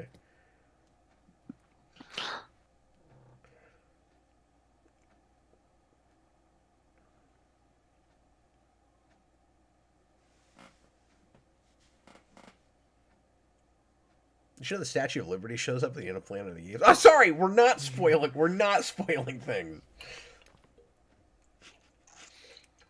See, it'd be a twist if it showed up at the end of this. Like, wait a minute, it was New York the whole time. Why did they build so many British monuments or buildings in And New then you York? just turn slightly to the left and the Lincoln Memorial is there, and you're like, wait a minute! It's New York and Yes, I'll make a Washington, damn DC lick of sense. at the same time? Oh my god, that must mean the Earth is flat. It just cuts to credits. No Cedar Sticks 28 Days Later is not vampires. No, They have... that is true. Now, you can... Again, if you want to, you can make the argument that they shouldn't technically count as zombies, but they're much closer to zombies than vampires. Yes, but counting is wonderful. I can count all the way to 28.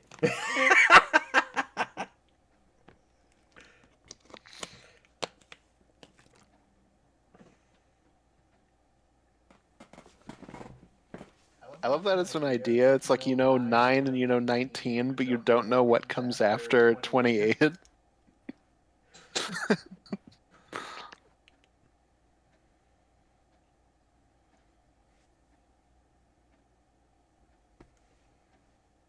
It's like counting in French. Oh no. Now, I've always felt like the vampires in I Am Legend don't really seem like vampires. I've always had that. They also feel more like zombies, Yeah. but they're like a weird, yeah, That's what I always thought. like a weird mix. Yeah, no, I've always had the same thing. I'm also just distracted by how not real, like they're Real really they there. look? Yeah, they look. Yeah, they're just super CG-ish. Well, that's also getting a decades later sequel. Yeah. What is? I Am Legend. Huh? I hope that and Hancock 2 come out the exact same year. Wait. I hope that happens. I Am Legend 2, though, has to be the weirdest decades later sequel because it's the sequel to the alternate deleted ending.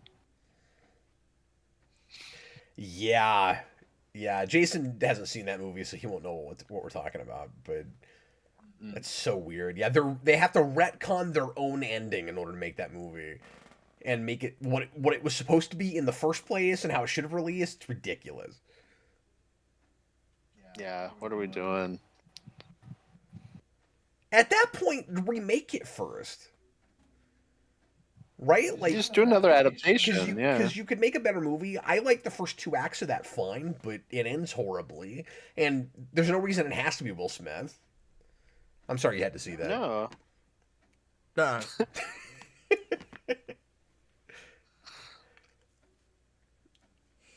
I like that they... Well, it's already technically a remake. Yeah, that's true, So, too. like... But they probably feel like the only way a thing like that has a chance at making money is if it's tied to the previous thing that made money. Like, that's the Hollywood Or Will mentality. Smith was like, man, my career is in a bad place. I need to go back to things that made money. Yeah. Except they were already talking about that and also Hancock 2, like, well before the Oscar fiasco and all of that. Like, this is stuff that's been in limbo and development hell for years. Yeah. No, very true. But I was just going to say, I really like that we deal with the kind of military side of this. And the way we keep kind of opening the curtain up, where at first it's like, oh God, is everyone dead? Oh, I found these people. Oh, I found these other people. And like, I'm actually running into like human beings that want to help me maybe. And then, oh, maybe there's a chance that civilization is surviving in some way. Yeah, in a way, we're kind of doing the full Dead trilogy. Because now we're in Day of the Dead, which is in a military bunker. And one of the big things in that is they have a zombie like that guy that was on the chain. And they're like trying to teach it how to like reintegrate into society, where they're like trying to teach it how to use like a phone and stuff to see if they can work zombies into being people again. Not that that's exactly what they're doing with that guy, but like, no, definitely inspiration. No, and Walking Dead deals with a lot of people that are in denial about the zombies like no longer being human beings, and this movie I don't think touches on that as much.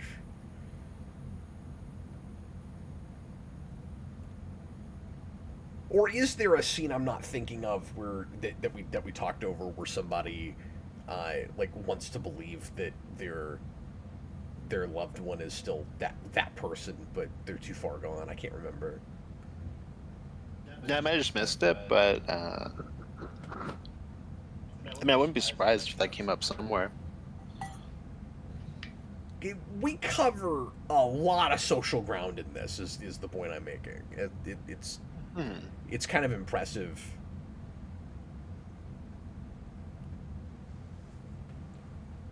Especially considering how much time there is to breathe with this, that it's also really economical with its ideas and gets a lot talked about in very few words. It's also not a super talky movie.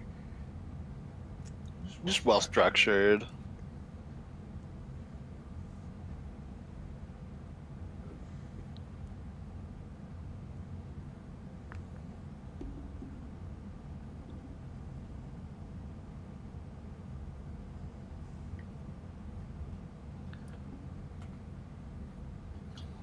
And this is another one of those things, one of those sections where you're just things seem like they could turn out for the better now. So you're like, okay, where's the other shoe gonna drop? Like something here is going to happen. I thought you were gonna say this is another one of those iconic scenes. Is it?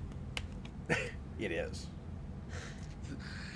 Well, no, this scene's crazy because we find out they've been eating zombies and Scarlet Witch just like disguised it. No.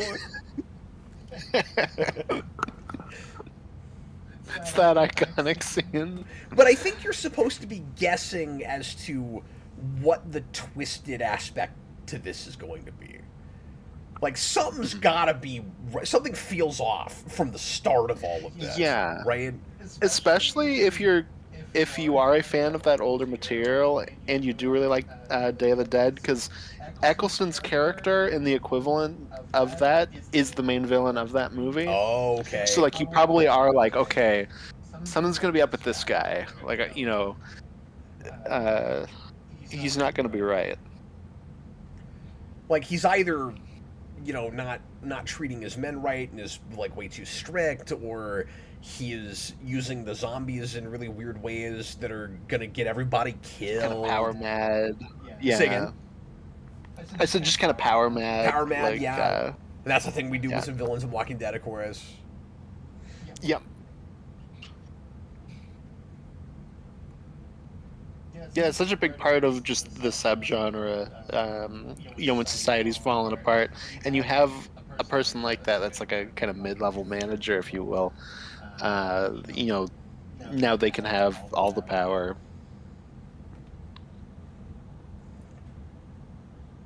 Senior Sticks, is there a development heaven? Yes, it's called when your piece is small enough the studio doesn't care and they just leave you the hell alone.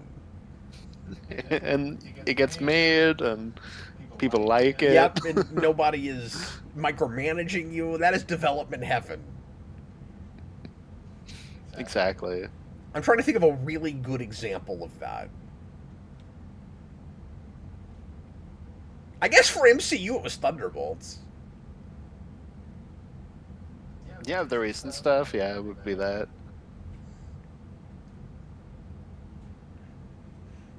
There are not a lot of superhero movies that were made under those conditions. No, unfortunately not. Certainly. There's a lot of small horror movies that were. Yeah, well, especially because it's such a cheap genre. That's why you get a lot of directors that starred in horror, because they're like, oh, it's a easy foot in the door. I don't need as much money. It's got like a very loyal fan base. Good starter material. Unless you get stuck and that's all you can make, and it's not what you wanted to be making. Yeah. Then you get micromanaged the other direction. Like, no, you have to just keep making the same thing you've always made.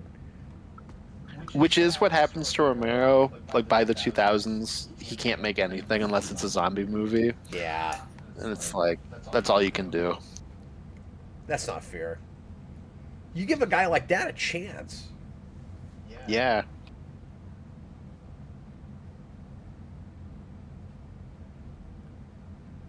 But that you also cancel his Resident Evil movie. Because that makes sense. Because the problem with saying that you can't catch lightning in a bottle twice is you're saying that uh, there aren't filmmakers, there aren't creators that are just talented enough to do different kinds of things, and that's kind of ridiculous. Yeah. And everything's a risk. There's no guarantees.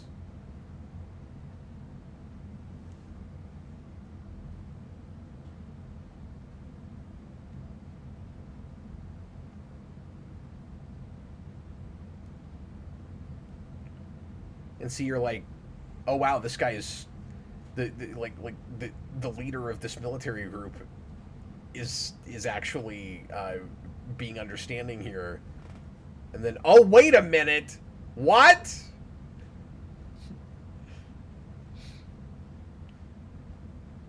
Just this once, Cillian Murphy, everyone lives. He's like, no, it's fine. You had to kill that guy.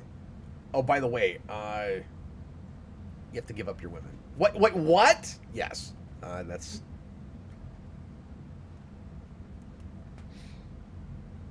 And I like how his attitude is kind of like, of course, like you didn't see this coming.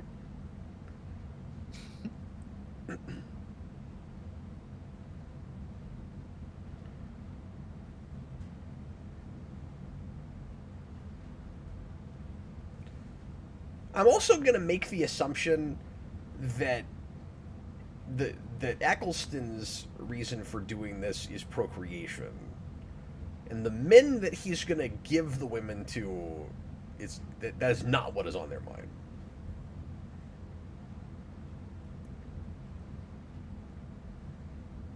This is very heavy, bleak subject matter, folks. This is what we have to talk about.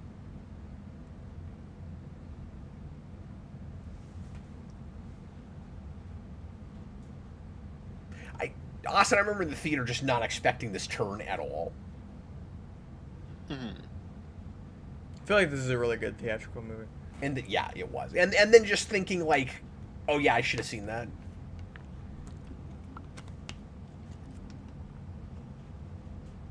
Like, of course, that's where that had to be going. Yeah, of course, this guy's gonna be a big bad. Well, no, just more of course, they're going to be going after the women. Oh, sorry, I see what you're saying. Yeah. Like, how did I not see that coming?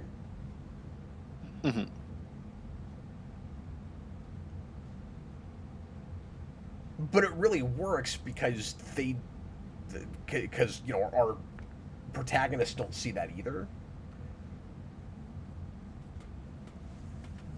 And so they don't feel stupid. No, I mean that is a place where it's very, cynical and dark. Yeah, we're trusting these people too much. It also helps that we have met other trustworthy people at this point. A lesser writer would have had every group or every person that Cillian Murphy meets trying to take something from him or kill him or something. And in that way, we are lulled into a false sense of security, not in the horror way where the zombies aren't a threat or they're over there somewhere, but just in that we're trusting people. Yeah, well, I think it helps too that we've been coming up across individuals, small groups of people. It's This Robin is the first Williams, time. There he is. Yeah. Good morning, Vietnam.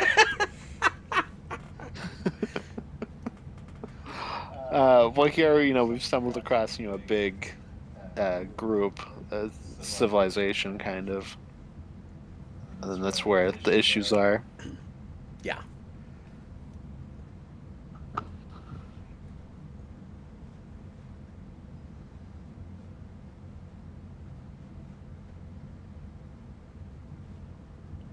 because in movies like this, very often the idea is, you know, the monsters are us. Like we were the zombies before and after. In this, I like that it's more complicated than that. Yeah, yeah, especially with zombie material. Your humans are typically the bad guys, really.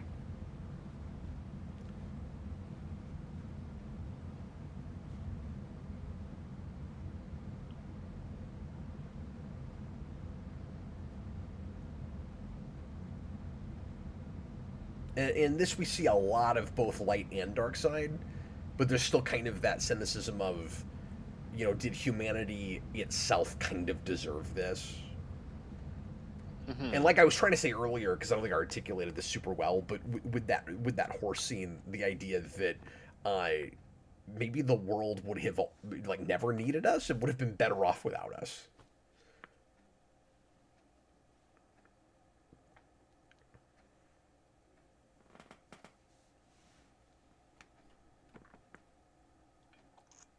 Well, that's the way Darabont like was so perfect for doing Walking Dead. You know, coming off of The Mist. Yeah, Not that I don't think that was like the last thing he did before that, but like that's very much that kind of a movie. that was what, a decade before that, maybe even a little, Oh, a little more. that's like mid to late 2000s, Oh, I okay. think. So no, it wasn't. It was pretty Yeah. shortly before that. Yeah, I'm just not sure if he did anything between them because he might have, but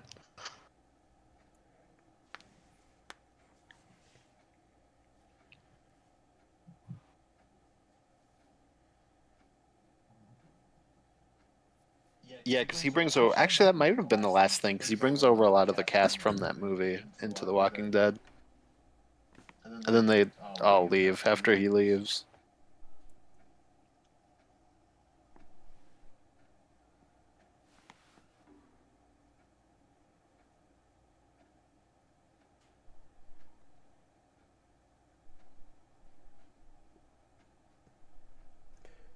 So keep in mind, like it is just as tense, and it's just as unnerving, and there's just as much of a sense of threat. And it's been like 20 minutes since we've dealt with any zombies. Okay, but these guys are like worse than zombies. Yeah, at least at the moment, for Cillian Murphy, or for especially our female characters.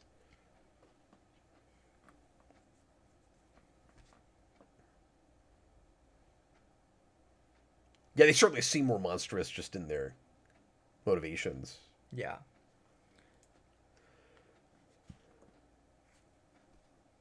Daniverse says Darabont is in director's jail because he pissed off the wrong people.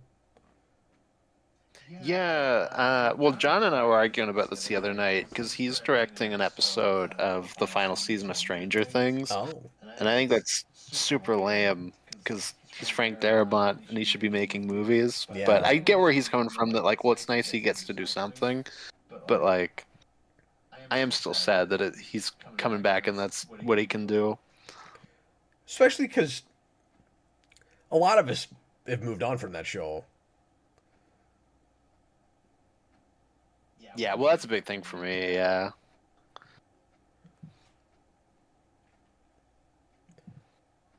It sucks when you have a show that kind of falls off and you don't care about anymore, and then there are kind of reasons to check back in on it, but you feel like you'd have to go back and watch everything you missed that you don't care to watch. I tend to just give up. Like,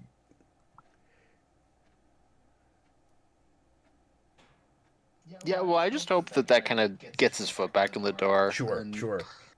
You know, he can get something else made.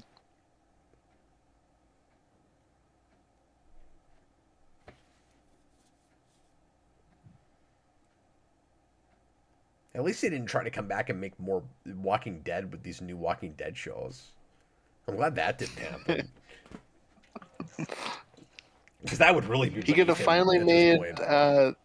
You could have made the Sam Witwer show where I think that's who it was that plays the body you see in episode 1 that he like had like a whole idea of where it would come back later, and then that never happened because he leaves. In Walking Dead?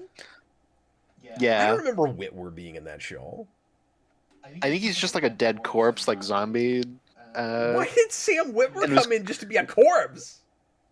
because he was gonna do like a whole prequel episode with him, or something like Oh, that. And I then see. yeah, like That's hilarious.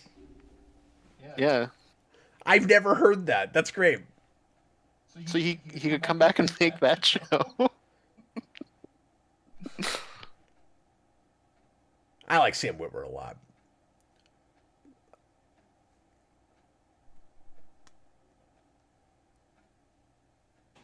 I met him at a con once. He's a super nice guy. Oh, cool. He was in a band. I bought a CD. It was fine. Oh, It was all right. what kind of music was it? Dude, it's been like 15 years. I can't remember. What was it? It was kind of mellow It was a alternative ska rock. band. Oh, okay. I guess that makes sense. Yeah, I do remember it being pretty mellow. Hmm. Yeah, I could see that. Oh, we went to the south, Jason. Now we're going to the north. We're covering so much ground.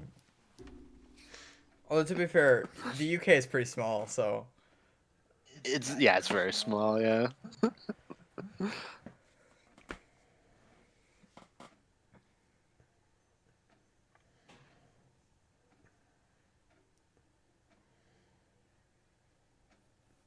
I like how proactive she was in trying to get herself out of that situation.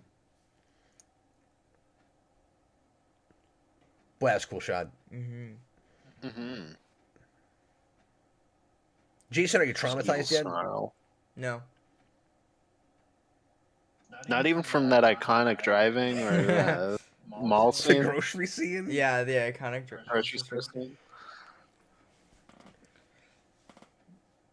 Oh man, it's this scene. So I really like what you said, Austin, about Iconic rain scene. about this sort of Sorry, go being. No, you're good. I like what you said about this sort of being, like the Dead trilogy all being in one movie, and like it's not 1-to-1, but you could kind of force it. Yeah, you could definitely see inspiration from all three in this movie, which is cool because I don't even know if Day of the Dead has really had its turnaround yet by this point in pop culture. If only that first act had mostly taken place in one house. Yeah, the way in which that's kind of similar is just kind of lack of dialogue as we're running through and discovering that this is what's happening. Right. And just that initial survival stuff. Yeah, and like getting picked up by the people that are surviving. And then, like I said, the And then second we just act, kind of move into day or dawn. we grow it out into the city and what we do in the mall. Yeah, exactly. Now we're gonna get to Land of the Dead, and John Leguizamo's gonna rock up in a big truck with like blades and stuff Oh. on it.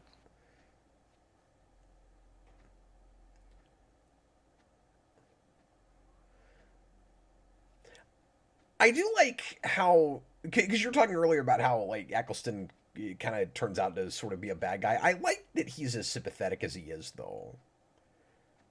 Hmm.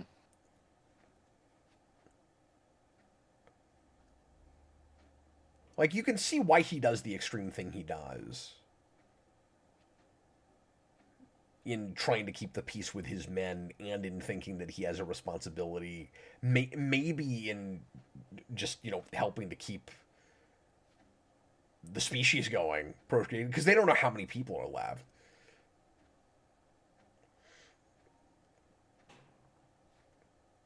I guess it's hard to say how much of that's an excuse versus like a real reason. Hmm.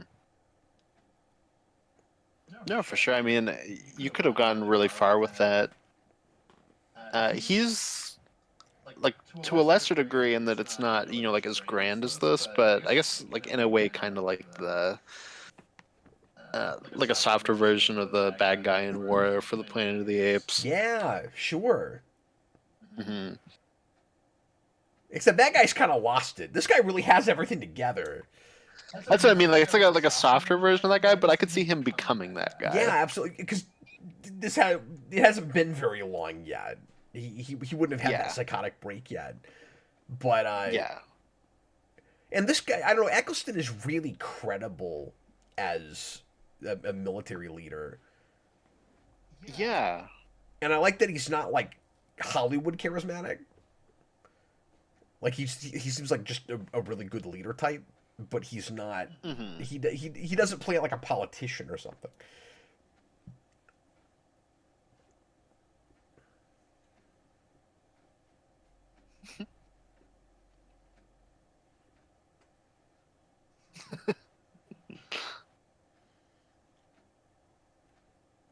See, and now the zombies show up and they kill the people that we hate more than them.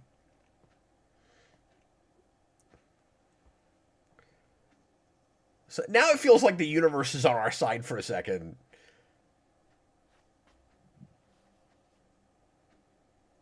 I mean, the universe is gross, but I'm Well, I sorry, want because the Day of the Dead equivalent of this zombie that they have in their facility, he like I said, they're teaching him how to do things, and he's able to use a gun and then salutes them. I want to see this zombie do that.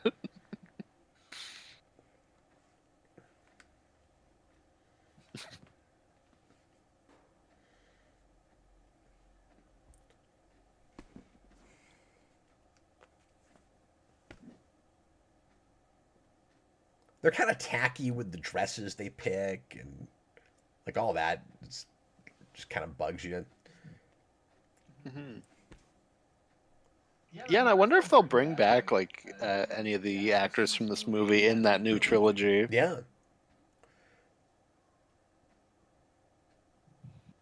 I also hope that works out and is able to stick the landing, and isn't like a Halloween situation. But I'm sure it won't be that bad, even if it's not great when it finishes. But I'm sure it probably helps that they were written at the same time, like that's true, kind of all together. That's fair. They don't have weird ideas in the middle. Well, yeah, because part of the issue with Halloween is they go, we have an idea for 2 movies. You know what? Maybe we should just put them into one. Like, maybe doing it as 2 is a bad idea, and then they make it. People like it, and they go, okay, now make 2 movies. So it's like, oh god, what do we do now? Well, and that becomes the Harry Potter problem, the Lord of the Rings problem, the Twilight problem, where something gets popular and so we have to stretch things to too many movies. Sorry, did Eccleston die? Not I don't yet. think no. I don't think so. No, I think the last time we saw him was just when he was running through the woods. That was quite a kill. Mm-hmm.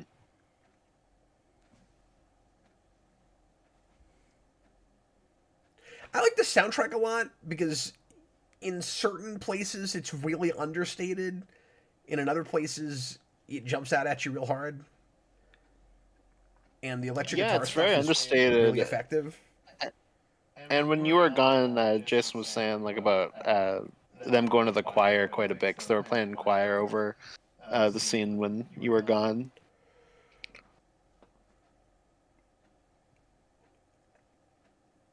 Then we haven't had as much of that since then. Yeah, well, and this guitar stuff is what everybody remembers from this movie. Sure, yeah.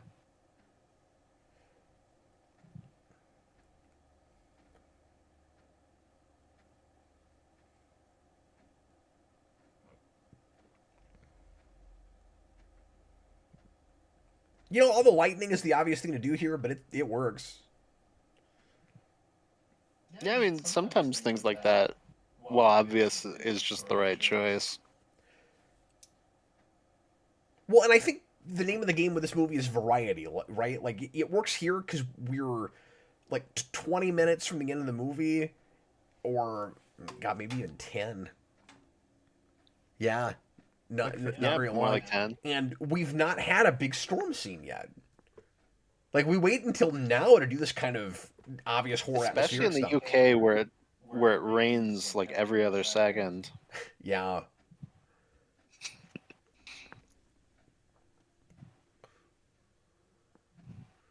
Robotics creates enough atmosphere, but subtle for the movie that it's in. Yeah, I think so too.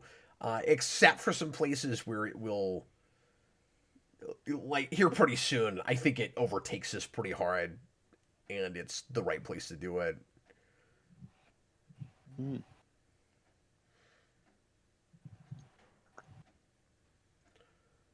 We're doing that lower shutter speed for some of just Murphy running around right now, and I'm not sure why that is. Because it's intense. I like it if it's just the zombies.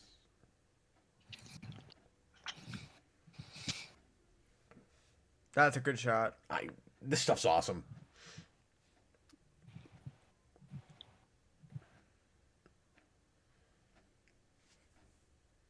If this was Walking Dead, we would have been with these military people for a whole season. I don't know, with like the prisoner, the governor, or whatever. It might be 2 seasons. Maybe, yeah. These girls would have been in these dresses for 4 episodes. And we would have done an episode about each of them separately. There would have been like an 8-episode long, like what's in the barn outside of this building plot.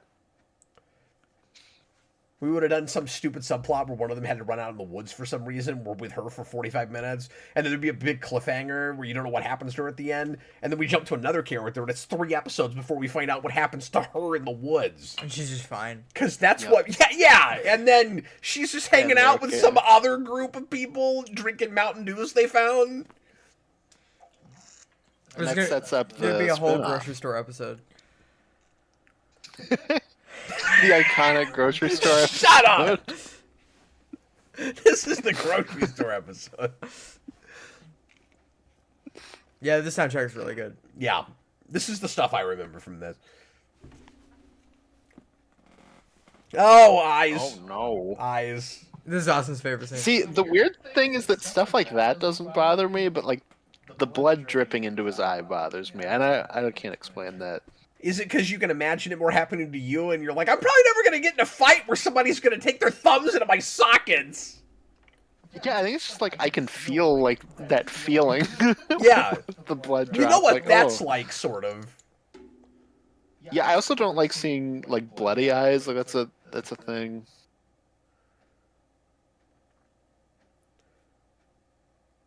The way the music just cuts out there is great. Uh-oh.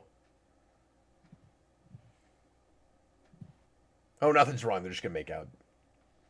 Yeah, I just like crushed a man's eyes and the eye juice is still on my fingers. Let's have sex. Yeah, the problem in a world like this, Austin, is you tend to be only worried about one kind of illness. You know, there's other things that can go wrong. Like, you got to think about infection and STDs. Like, there's a lot of things that can happen. Oh no, she's just worried about the one infection. Curl Nescar or whatever it's called. Oh, I forgot they drugged them. I forgot about that. I thought it was just the kid. Oh, was it just her? Yeah, that's right. Uh-oh.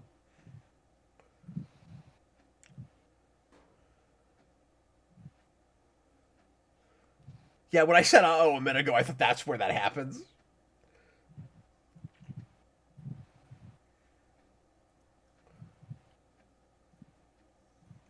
We need a race in this with cars and zombies to see who would win.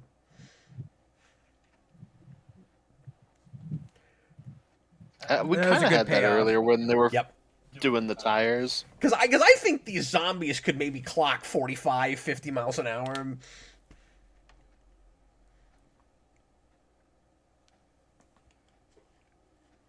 They're just bordering on the supernatural.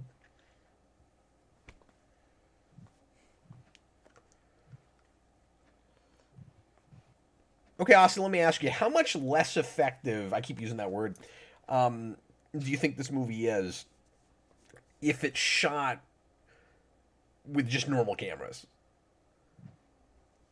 Like, how important do you think that is to the overall piece? And it's 28 more days later. Probably pretty important. Yeah.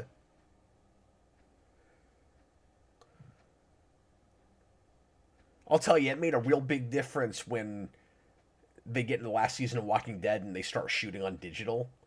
Because they made that entire show on film, and then COVID happened, and to cut down the amount of time that they had to shoot, they went to digital, and it's just night and day. It completely takes you out. Yeah. I feel like you're watching a totally different show. Sorry, what? What show? Walking Dead. Okay. Oh.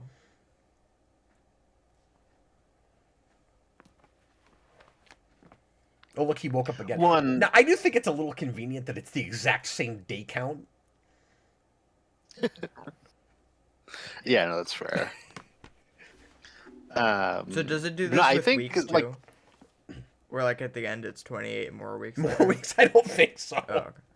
But I'm sorry, what were you saying, Austin? well, I hope yours is like that. But no, I was just saying, like, as much as digital is cool, and like can be great, it does ruin a lot of like cheaper things like this that look better with film grit. Mm-hmm.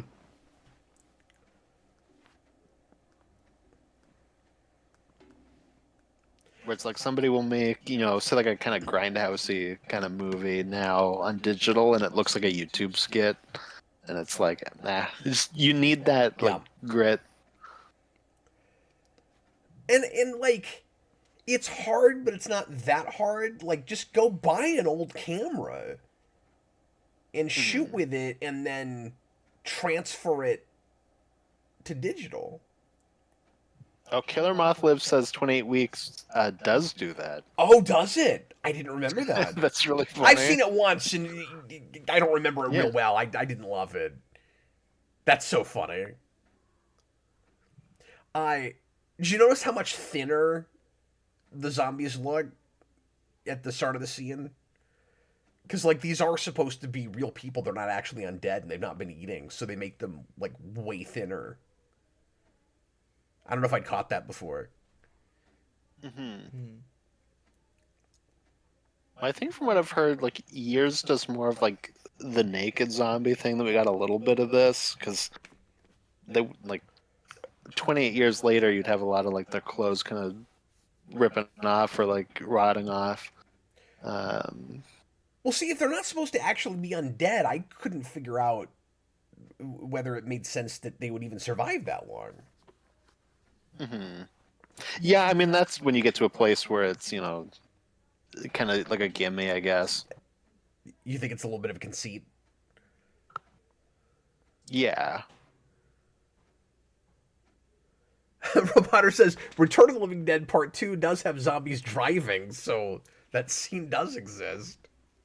Well, if you ever seen Return of the Living Dead, Cab, you have to. That is an amazing movie. So how do you feel about how ambiguous the end of that scene is? Or the end of this movie is? I think it's a good choice. Yeah, I think it's interesting.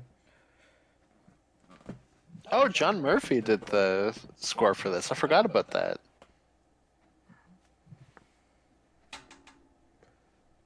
What else has he done? I don't know that name right off. He's Guns Man, composer, starting with the Suicide Squad, Guardians 3, Superman. Oh, I didn't know that. Okay. Peacemaker, yeah. He's in stuff outside of that, but that's like the big thing. I guess I never paid attention to who scored any of those. Weird. Yeah. I think it's because his movies. And I think he did the Years movies. I think it's because his movies are so soundtrack heavy that I just don't think as much about the orchestral score. But yeah, no, that's very fair. The name's not coming right now, but like I know who does the orchestral score for the first two Guardians, just because that theme sticks with me well enough. But yeah, Tyler Bates. Tyler Bates, thank you. Yeah. And he's one of the most hit and miss. Sure. Composers in Hollywood. You can tell when he does not care about a project. One, I I like Giacchino when like he's really hitting, but you can also tell when it's something that he doesn't really care as Okay, much about. Daniver says he didn't do Years, but he did do Sunshine with Boyle, and it's funny that Oh, okay. that we haven't even mentioned Dread, Yeah. Yes, we just did because that. we just did Dread, and he wrote that and kind of ghost directed it. We found Hmm. out. Yeah, if anything with these new ones, I'm surprised if they were going to switch directors for two, he didn't direct it. Yeah. But maybe that's part of him just kind of feeling burnt out on directing. Because that's Nia DaCosta who did The Marvels and the new Candyman, Okay. and I think something else. But yeah. But yeah, like I always thought. Tell me if I'm wrong about this. I always thought it was supposed to be kind of ambiguous about whether or not they're even seen in that scene, and I'm like, Mhm. it's kind of awkward and odd if that plane just flies away and nobody ever finds them. Like, No, I mean, they're probably seeing, I would think. But I would think. uh, yeah, that's probably a good place to end I mean, it. maybe more of the ambiguity is just whether they're actually going to be able to cure it. Yeah, or get to a place where it's okay. Yeah.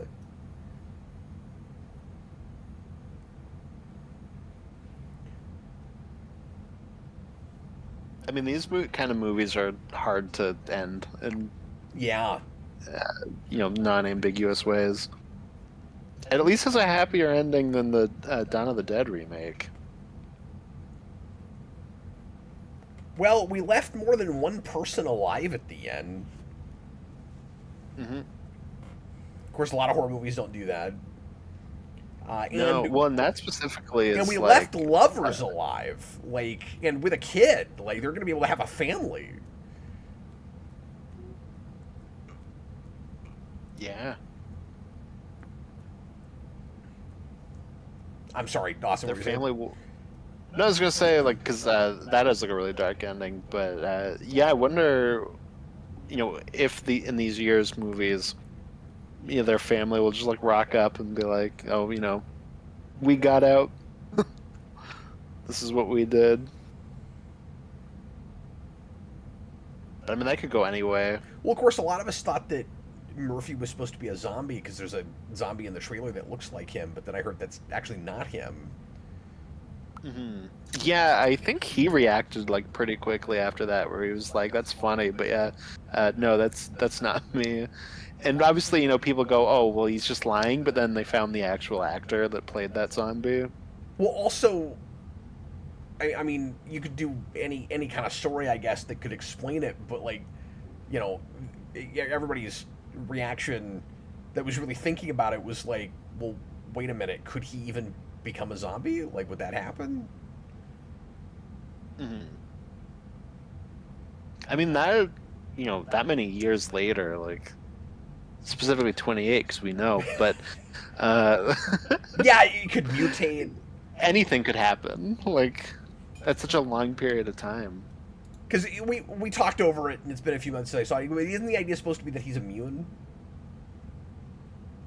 Uh, oh yeah, maybe. Yeah, no, I think you're right. Never mind. Oh, But was that a like thing? I said, things. Yeah, I'm just making sure I'm right about that. That's what I thought it was, but I could be off. They're Mhm. subtle enough about it that I don't know if I'm remembering that right. But I thought the idea was that they thought he might have been infected, and then oh wow, he's not infected. I guess he's fine. And then the idea is that he is that he's immune. As an immunity. And so when people saw that zombie, they were like, well, wait a minute.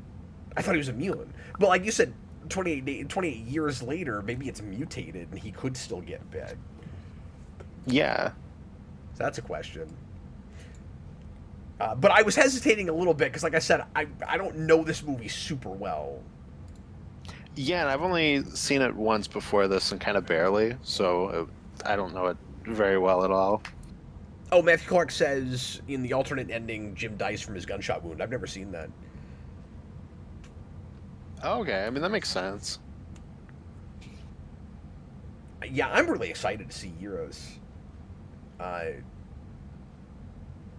and it's on Netflix, so I can just watch it now. So that's Yeah, exciting. yeah, and I've heard good things about it. Okay, Jason. How was this? Good. Some really good imagery in that, and really well directed, and really good performances. It might have freaked you out more if we weren't talking all the way through it, but did anything in that like really scare you? No. And of course, we didn't have the sound up super loud. Like No, when you nothing watch really- that in the theater, Nothing and it's really loud. freaked it's me scary. out. There were a couple of things that were like, oh, that's messed up, but you know. I didn't want to see Cillian Murphy naked. No, that's not.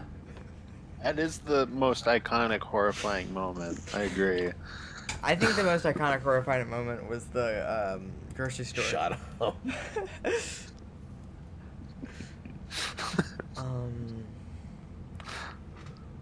Killer Moth says 28 years also has a Power Rangers motif. How does that work? In what way? Okay. Does it have a Well, I'm explosion excited. behind them? I'm excited. They're walking away slowly. So you know that from they an just stomp on zombies with a Megazord? Like, explosion. They become zombies. No, they have like the little they- they transformers. they turn morph them into zombies? Like, it's morphin' time. Yeah.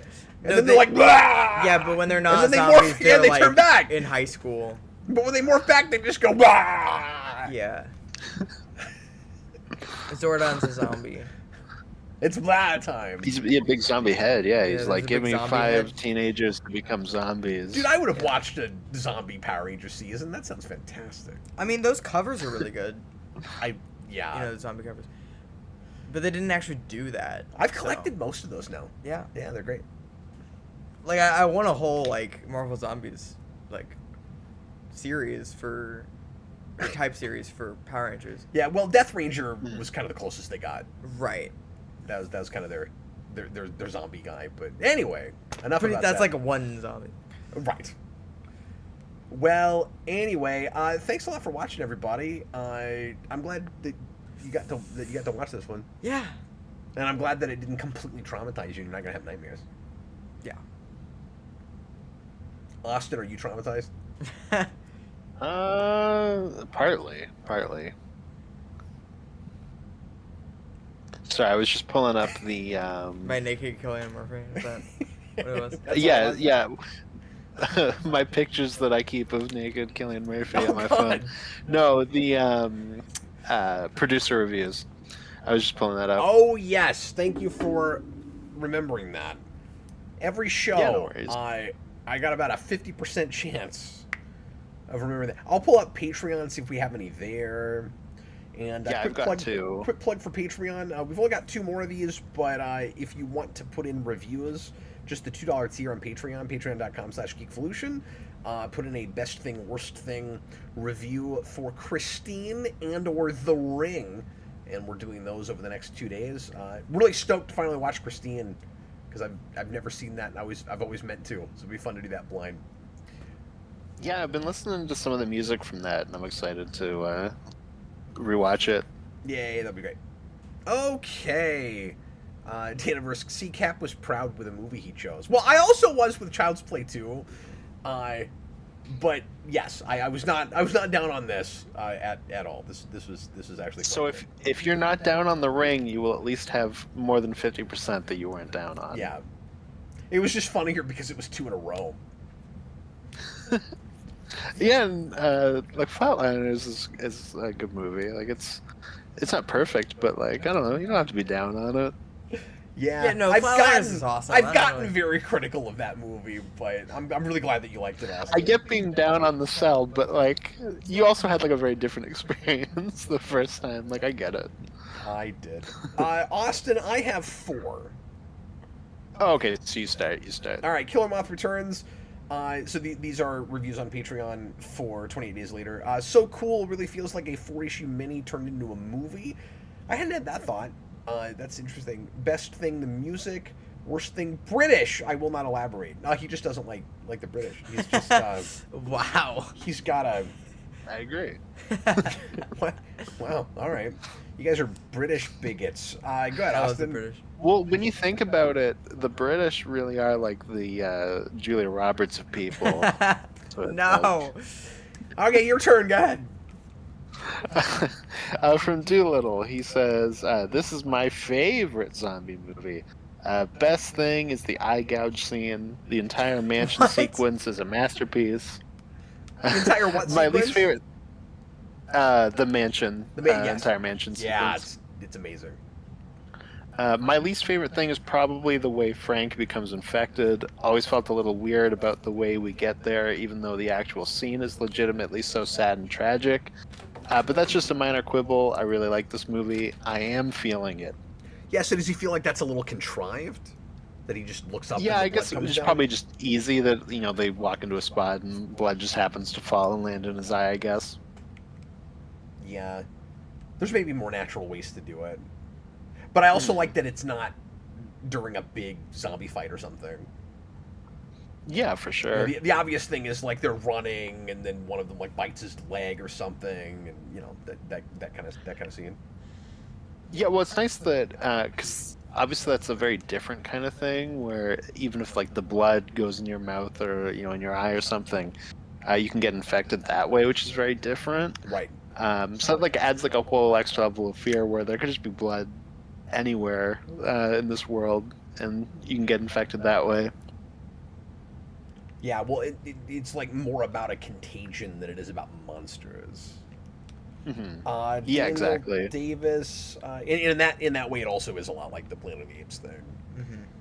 Best thing, Danny Boyle's directing in general. This is an expertly put together apocalyptic film.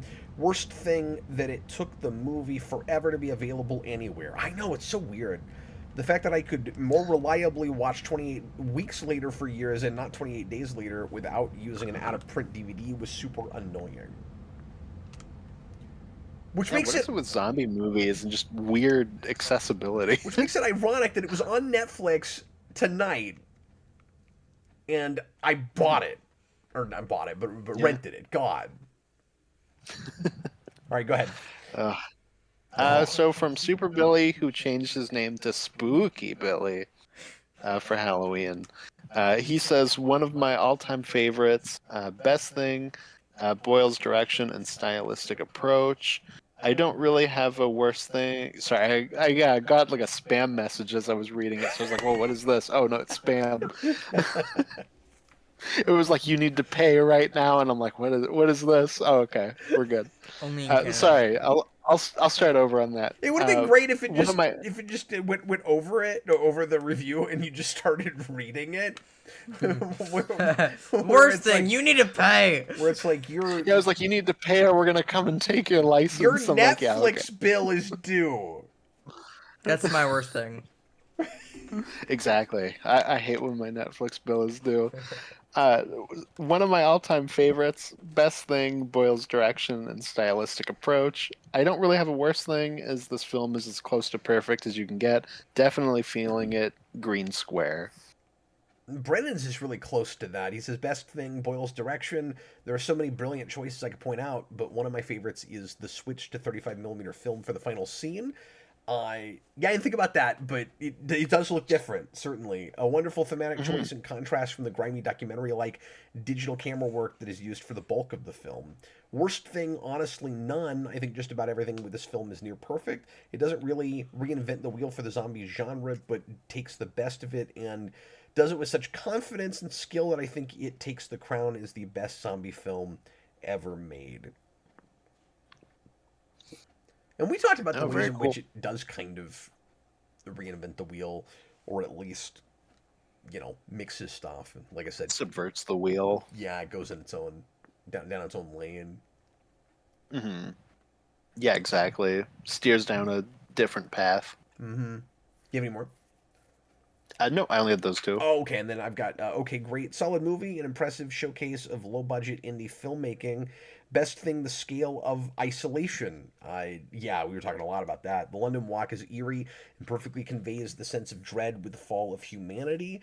And I can say with confidence, I had never seen anything like that at that time. Worst thing, the back half with the soldiers. It's not as impactful as the first half. I think I agree with that. You know, Yeah, that's fair. I think I felt that way in the theater. I think I'm having that less each time I see it now. Like I think I'm appreciating that stuff more than I used to. Yeah, for sure. Roboter says that Christine is one of the only King films besides Silver Bullets, The Shining, and Carrie that is actually made well. For horror specifically, but Yeah. that is funny. Yeah. Yeah, there aren't a lot of really, really good ones. There's funny ones. I've only seen 2 Stephen King movies. And then people go different ways with The Shining. But yeah. Which two? I've seen The Shining, and I've seen... It's kind of late for me. I don't even know what the other King movie is that you've seen. Misery? The 90s one. What 90s one?